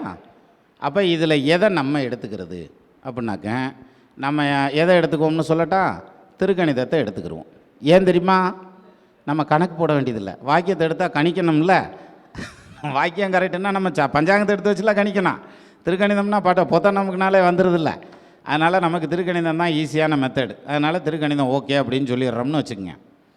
வாக்கியப்படி கரெக்டுன்னு வச்சுக்கிடுவோம். நான் வந்து வாக்கியம் மட்டும்தான் கரெக்டு. நான் முதல் சொன்ன மாதிரி தான், எங்கள் வீட்டுக்காரம்மா அழகாக இருக்கும், உங்கள் வீட்டுக்காரம்மா அசிங்கமாக இல்லை அப்படின்னாக்க என்ன அர்த்தம்? வாக்கியம் கரெக்டு, திருக்கணிதம் தப்பு இல்லை. அந்த பாயிண்டில் தான் சொல்கிறேன். ஆமாம், வாக்கியம் கரெக்டு. வாக்கியத்தில் வந்து சனி பயிற்சி அடுத்த வருஷம் பயிற்சி ஆகுது. சிம்ம ராசி எடுத்துக்குவோம். இப்போ அஷ்டம சனி நடக்குது. இப்போ வரப்போகுதுல்ல இந்த மாதத்தில். சரி, அஷ்டம சனி இப்போ ஆரம்பிக்குதா இல்லை ஒரு வருஷம் கழித்து ஆரம்பிக்குதா? இதுக்கு சிம்பிளான விளக்கு இருக்குது. விளக்கு மாத்தில் அடி வாங்குறது நாய் போச்சு. காலையில் வாங்கினா என்ன, சாயங்காலம் வாங்கினா என்ன, எப்போ வேணாலும் வாங்கிக்கிற வேண்டியதானன்ட்டு சிம்பிளாக முடிச்சிடலாம். இருந்தாலும் நீங்கள் பாருங்கள், திருக்கணிதத்துப்படி அஷ்டம சனி வந்துருச்சுன்னு வச்சுக்கிட்டாலும் அஷ்டம சனி சிம்ம ராசிக்கு பெரிய கஷ்டத்தை கொடுக்காது. ஏப்பா கொடுக்காது? Simple logic. மீனத்தில் சனி போய் உட்கார போகிறார், கரெக்டாக? கோச்சார சனி. மீனம் யாருடைய வீடு? குருவுடைய வீடு. குரு எங்கே இருக்கார்? மீனத்துக்கு 4ஆம் இடத்துல கேந்திரத்தில் இருக்கார். இது சனி எந்த வீட்டில் உட்காந்துருக்காரோ அந்த வீட்டு அதிபதி சனிக்கு கேந்திரத்துலேயோ திரிகோணத்துலேயோ இருந்தால் அது எந்த சனியாக இருந்தாலும் நெகட்டிவ் பலன் கிடையாது. சரியா? அப்போது இப்போ அஷ்டம சனி போயாச்சு. திருக்கணிதப்படி அஷ்டம சனி போயாச்சு. குரு கேந்திரத்துக்கு போயிடுவார், சனிக்கு கேந்திரத்துக்கு போயிடுவார். ஒரு வருஷத்துக்கு பிரச்சனை இல்லை. அவனுக்கு அஷ்டம சனி வந்த மாதிரியே தெரியாது. அப்போ என்ன சொல்லுவாங்க? அநேகமாக வாக்கியம்தான் கரெக்டோ, திருக்கணிதம் தப்போ அப்படின்ற டவுட் வந்துடும். சரி, அப்போ அதுக்கு அடுத்த வருஷம் குரு ஒரு வருஷத்தில் மாறிடுவார் ராசா அப்படின்னாக்க, ஆமாம் ராசா மாறிடுவார். ஆனால் திரிவோணத்துக்கு தான் மாறுவார். அங்கே உச்சமாகி அந்த சனியை பார்த்துருவார். அப்பையும் பிரச்சனை இல்லை. அப்போ சிம்மராசிக்காரனுக்கு அஷ்டம சனி தொல்லையே இல்லை. ஆனால் இப்போ நீங்கள் சிம்மராசிக்காரங்களை யாரையாவது கேட்டு பாருங்கள், ஜோசியம் தேடணுன்றதெல்லாம் இல்லை. இப்போவே பாருங்க, பாதி உசுறு போன கணக்காகவே இருப்பான். ஏன்னா சிம்மராசியை பொறுத்த வரைக்கும் ரொம்ப தைரியசாலிகள். இந்த ரொம்ப தைரியசாலி எக்ஸ்ட்ரீம் எண்டு போகல டம்முன்னு கீழே விழுந்துடும் இல்லையா? அப்போ பயந்துக்கிடுவாங்க. ஆனால் சிம்மராசிக்கு ஒன்றும் பண்ணாது. அதிகபட்சமாக அஷ்டம சனி அவங்களுக்கு ஏதாவது பண்ணணும்னு இருந்தால் ஒரு 6 மாதம் பண்ணால் அது பெரிய விஷயம். என்ன காரணம்? 2 வருஷம் அவர் இருந்துட்டு அப்புறம் விலகிடுவார்ல, குரு வந்து சிம்மத்துக்கு போயிடுவார்ல, அப்போ வேணால் ஏதாவது ட்ரபிள் பண்ணலாம், அவ்வளவுதான். அப்போது இப்போ திருக்கணிதப்படி இது பயிற்சி ஆகுதா, வாக்கியப்படி பயிற்சி ஆகுதா? குழப்பமாகி போச்சா? அப்போது இதில் இன்னொரு சிக்கல் என்னென்னா, வாக்கியம் மட்டும்தான் கரெக்டு அப்படின்னு ஒரு குரூப்பு, இந்த பக்கம் திருக்கணிதம் மட்டும்தான் கரெக்டு அப்படின்னு ஒரு குரூப்பு. நான் என்ன சொல்கிறேன், யாரோ சண்டை போடட்டும், நீங்கள் யாரும் அதில் கருத்தே சொல்ல வேணாம், சண்டையே போட வேணாம். ஏன் தெரியுமா? இந்த புடலங்காய் கூட்டில் தேங்காய் சுருவி போட்டிருந்தா நல்லாயிருக்கு, இன்னும் கொஞ்சம் உப்பு போட்டிருந்தா நல்லாயிருக்கு, இன்னும் கொஞ்சம் மிளகுத்தூள் போட்டிருந்தா நல்லாயிருக்குன்னு நம்ம சொல்லுவோம். ஆனால் நம்ம அதெல்லாம் செஞ்சோம்னு வச்சுங்களேன், அது புடலங்காய் கூட்டு மாதிரியே இருக்கும், ஒரு வெங்காய கூட்டாகவும் இருக்காது. அப்போ நமக்கு அது தெரியாது, இந்த கூட்டு செய்கிறது தெரியாது. செஞ்சு வச்சுருப்பான், அதை எடுத்து சாப்பிடல, நல்லா இருக்குது நல்லா இல்லை 2 வாரத்தை சொல்லிட்டு போயிடணும். அதை விட்டுட்டு இப்போ இந்த திருக்கணிதம் தான் கரெக்டுன்னு சொல்கிறவங்களுக்கு பஞ்சாங்கம் கணிக்க தெரியாது, திருக்கணித பஞ்சாங்கம். வாக்கியம் தான் கரெக்டுன்னு சொல்கிறவங்களுக்கு வாக்கிய பஞ்சாங்கம் கணிக்க தெரியாது. ஆனால் இதுதான் கரெக்டாக அதான் கரெக்டுன்னு நம்ம சண்டை போடுவோம். அப்போது உண்டென்பார் சிலர், இல்லை என்பார் சிலர், எனக்கு இல்லை அந்த கவலை அப்படின்வாங்க இல்லையா? அதுமாதிரி நமக்கு எது கரெக்டாக வருதோ அதை எடுத்து பாட்டு போயிட்டே இருக்க வேண்டியதானே தவிர நம்ம வந்து ஆர்கியூமெண்ட் பண்ணி நான் மிகச்சிறந்த ஜோதிடர்னு ப்ரூவ் பண்ணுறதுக்காகலாம் நம்ம வரல. நம்ம வந்திருக்கிற ஜோசியத்துக்குள்ளே எதுக்கு வந்திருக்கோம்? நம்ம நாலேஜ் இம்ப்ரூவ் பண்ணுறதுக்காக வந்திருக்கோம், நம்ம ஜோசியம் படிக்கிறதுக்காக வந்திருக்கோம் இல்லையா? இன்னொருத்தர் படித்தவரோட சண்டை போடுறதுக்காக வரல. அதனால் அவங்கள படித்தவங்க நிறைய படித்தவங்களாக இருக்கட்டும், நிறைய படிச்சிருக்கட்டும், நம்ம வேலையை பார்த்துக்கிட்டு போனாலே போதும். இந்த திங்கிங் வந்து எல்லா பொம்பளை பிள்ளைகளுக்கும் வந்ததுன்னா வீட்டில் மாமியார் மருமக சண்டையே வராது சார். இவங்க கை தட்டுறாங்க. ஆனால் நமக்கு அந்த திங்கிங் வராதில்ல, அது மாதிரியான ஒரு அமைப்பு. அப்போ வாக்கியப்படியும் சரி திருக்கணிதப்படியும் சரி கணக்கீடுகள் வந்து கரெக்டாக தான் வரும். இப்போ திருக்கணிதப்படி பாருங்கள் அஷ்டம சனிக்கான வேலையே இல்லை. ஆனால் வாக்கியப்படி பாருங்கள் அடுத்த வருஷம் தான் அஷ்டம சனி அவங்களுக்கு ஆரம்பிக்குது. அப்போ இதில் இருக்க குளறுபடி இதுதான். அப்போது நம்ம வந்து டோன்ட் மேக் எனி கன்ஃபியூஷன்ஸ். அதாவது நீங்கள் எதுலேயும் கன்ஃபியூஸ் ஆகக்கூடாது. அதே சமயத்தில் ஒரு முறை ஒருத்தர் கண்டுபிடிச்சி சொல்கிறாங்களா பிரமாதமாக இருக்கும், தவறே சொல்ல முடியாது. நல்லா ஏன்னா அவங்களுக்கு 100% அவங்களுக்கு ஒர்க் அவுட் ஆகிறதுனால தான் அவங்க நம்மகிட்ட கொடுக்குறாங்க. அப்போது நீ இதைத்தான் பார்க்கணுன்னு அவங்க சொல்கிறாங்க பார்த்தீங்களா, அங்கே தான் தப்பு. அதாவது என்னென்னா எனக்கு புளிக்குழம்பு பிடிக்கும் சார், ஆனால் நீங்கள் எல்லோரும் புளிக்குழம்பு மட்டும்தான் சாப்பிடணும், சாம்பார் சாப்பிடக்கூடாதுன்னு அது தப்பு இல்லை. அப்போ அது மாதிரி அவங்கவுங்களுக்கு அவங்கவுங்க மெத்தடு பெருசு. காக்கைக்கும் தன் குஞ்சு பொன் குஞ்சுன்றாங்கல்ல, அது மாதிரி அவங்கவுங்களுக்கு மெத்தடு பெருசு. அதை வச்சே பண்ணுங்கள். இந்த இப்போ நம்ம ஒரு மெத்தடும் இல்லாமல் நம்ம வாட்டுக்கு வண்டியை ஓட்டுறோம்ல, அது மாதிரி ஓட்டுங்க, அது இன்னும் நல்லா இருக்கும் இல்லையா? ஸோ சிம்பிளாக எடுத்துக்கலாம்ல. அப்போது ஜோதிடம் அப்படிங்கிறது அவரவருடைய திறமைக்கும் அறிவுக்கும் கொடுக்கப்பட்ட சவால். என்னை பொறுத்த வரைக்கும் நம்ம எந்த அளவுக்கு வந்து அதை ஹேண்டில் பண்ணுறோங்கிறத வச்சு தான் இருக்கே தவிர எவ்வளவு நம்ம படிச்சிருக்கோம். ஆனால் படிப்பு ரொம்ப முக்கியம் சார், ரொம்ப ரொம்ப முக்கியம். என்ன காரணம்னா நீங்கள் எவ்வளோ பேஸில் இப்போ உட்காந்து நான் இவ்வளோ பேசுகிறேன்னா இந்த பேசுகிறதுக்கு பேஸ் இருக்கணும். பேஸ் இருந்தால் தான் நம்ம பேச முடியும். இல்லைன்னா சும்மா வந்து முத்துப்பாண்டிக்கு இப்படி இருக்குது, அந்த அவருக்கு அப்படி இருக்குன்னு நம்ம பேசிட முடியாது. நமக்கு அந்த அது என்ன சொல்லுவாங்க, அந்த நாலேஜ் இருக்கணும். ஏற்கனவே வந்து கிரக காரகத்துவம் ராசி காரகத்துவம் இந்த ஐட்டம் வந்து நம்ம மனசில் மனப்பாடமாக இருந்ததுன்னா நம்ம அதை எடுத்து அவுட்புட் எடுக்கிறதுக்கு சரியாக இருக்கும். அதை விட்டுட்டு நம்ம கேள்வி ஞானத்தை மட்டுமே வச்சு ஜோசியம் சொல்ல ஆரம்பித்தோம்னா எங்கேயாவது ஒரு பக்கம் சிக்கிக்குவோம். ஏன்னா நம்ம கேட்காத கேள்வியெல்லாம் கேட்பாங்க, நம்ம இதுவரையும் கேட்டறியாத கேள்விகளாக கேட்பாங்க. அப்படிங்கெல்லாம் நம்ம என்ன பண்ணணும்னா எந்த ரூபத்துலேயும் நம்ம இது படிக்கிறதுங்கிறது ரொம்ப முக்கியம். அந்த பேஸ்மெண்ட்டுங்கிறது ரொம்ப முக்கியம். அதனால் இன்றைக்கி இந்த புஸ்தக கடை போட்டிருக்காப்புல நம்மால் இன்றைக்கி வாங்கிட்டு போகிற புக்கையாவது முதல்ல முடிங்க, ஃபஸ்ட்டு கம்ப்ளீட் பண்ணிடணும். படிக்கிறதுல கம்ப்ளீட் பண்ணிடணும்.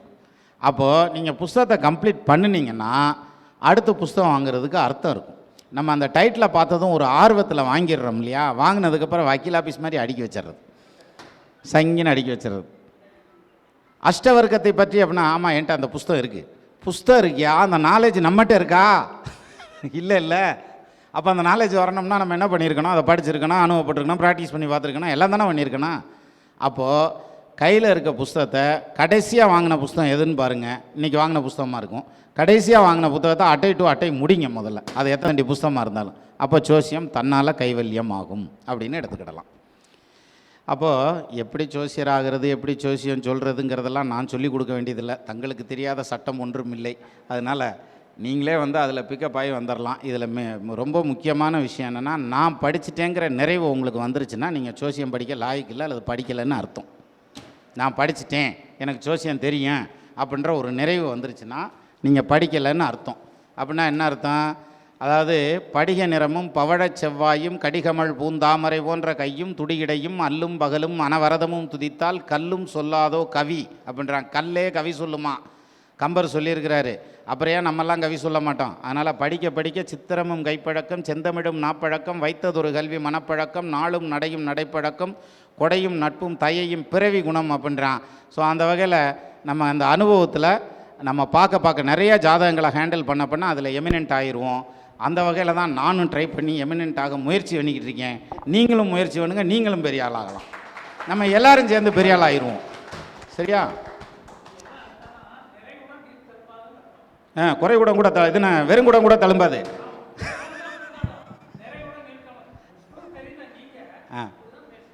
ஓ, அதாவது சிலர் பார்த்தீங்கன்னா கூட்டத்தில் எதுவுமே பேசாமல் அப்படி மேடையில் அமைதியாகவே நிற்பாங்க. அப்படின்னா என்ன அர்த்தம்னா அவனை பேசுன்னு சொன்னால் மீ மீ மீ மீமா அவன் பேசாமல் இருக்கிற வரைக்கும் தான் கெட்டப்பாக இருக்கான். அப்போ அது மாதிரி நம்ம அப்படி சும்மா கெட்டப் காமிச்சிடுறது, அவ்வளோதான் விஷயம். என்னென்னா நம்ம ஜோசியம் நிறைய தெரிஞ்ச மாதிரி பில்டப் பண்ண தெரிஞ்சிருக்கோம். செட்டப் அப் அப்படிங்கிற மாதிரி.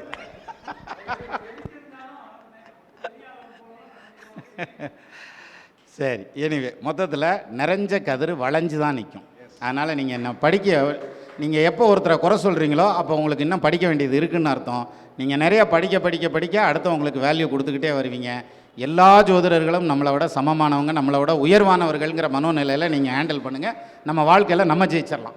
நன்றி சார். மிக்க நன்றி ஐயா. நம்ம இன்னொரு சந்தர்ப்பத்தில் சந்திக்கலாம். அடுத்த எஸ் நமது நண்பர்கள், ஏன்னா எப்பயுமே எண்டு கார்டு கரெக்டாக போடணும். இன்றைக்கி மீட்டிங்க்கு கூப்பிட்டு அவர் பாருங்க என்ன பண்ணார் தெரியுமா, மீட்டிங்கு பேரை போட்டு விட்டு அதுக்கப்புறம் ஃபோன் பண்ணியிருக்காரு. இந்த மாதிரி பேர் ஓட்டாச்சு பிறப்பிட்ட வந்து சேர் அப்படின்னு ஃபோன் பண்ணிட்டார். எனக்கு நேற்று தான் தகவலே வந்தது. ரத்னவேல் சொல்லாப்பில் இந்த மாதிரி 10 நாள் ஃபாலோ பண்ணுறோம், அந்த ஃபோனே சுவிட்ச் ஆஃப் பண்ணிட்டார் ஒருத்தர் பாருங்க. அப்போ சரி நான் கிளம்பி வந்துடுறேன்ட்டேன். அதுக்கப்புறம் அந்த இன்விடேஷன் அனுப்புங்கன்னா அதில் அனுப்புனா டாக்டர் சின்ராசன் இருக்கு. அப்போ கிளம்பிடுவோம்ப்பா, அப்போ வண்டியை கட்டிடுவோம்ப்பா, படிக்காமலே டாக்டர் ஆக்குன சங்கம் இந்த சங்கம் அப்படின்றதுனால அது தங்கமான சங்கம் போல் இருக்குது. அதனால் நீங்களும் எல்லாரும் டாக்டர் ஆகணுமா, சங்கத்தில் உறுப்பினர் ஆகுங்க அப்படின்ற கண்டிஷனில் இருக்கு. ஸோ மீண்டும் நம்ம இன்னொரு நல்ல சந்தர்ப்பத்தில் சந்திக்கலாம். நமது நண்பர்கள் ஆள் போல் தழைதழைத்து, அருகது போல் வேரூன்றி, மூங்கில் போல் கிளை கிளைத்து, முதியாமல் வாழ்ந்திருக்க வாழ்கவென வாழ்த்தி அமைகிறேன். வணக்கம். கோடான கோடி நன்றிங்க ஐயா. வாழ்க வளமுடன். ஐயாவுக்கு சபை மரியாதை செய்கிறது. கிரீடம் கட்டுங்க.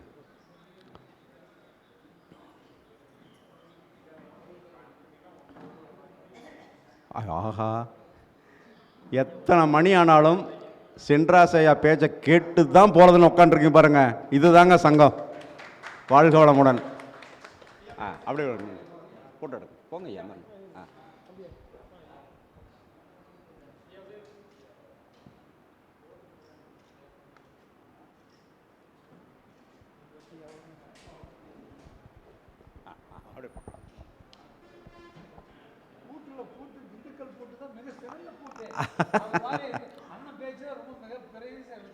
ரொம்ப நன்றிங்க, ரொம்ப நன்றிங்க. அருமை அருமை அருமை.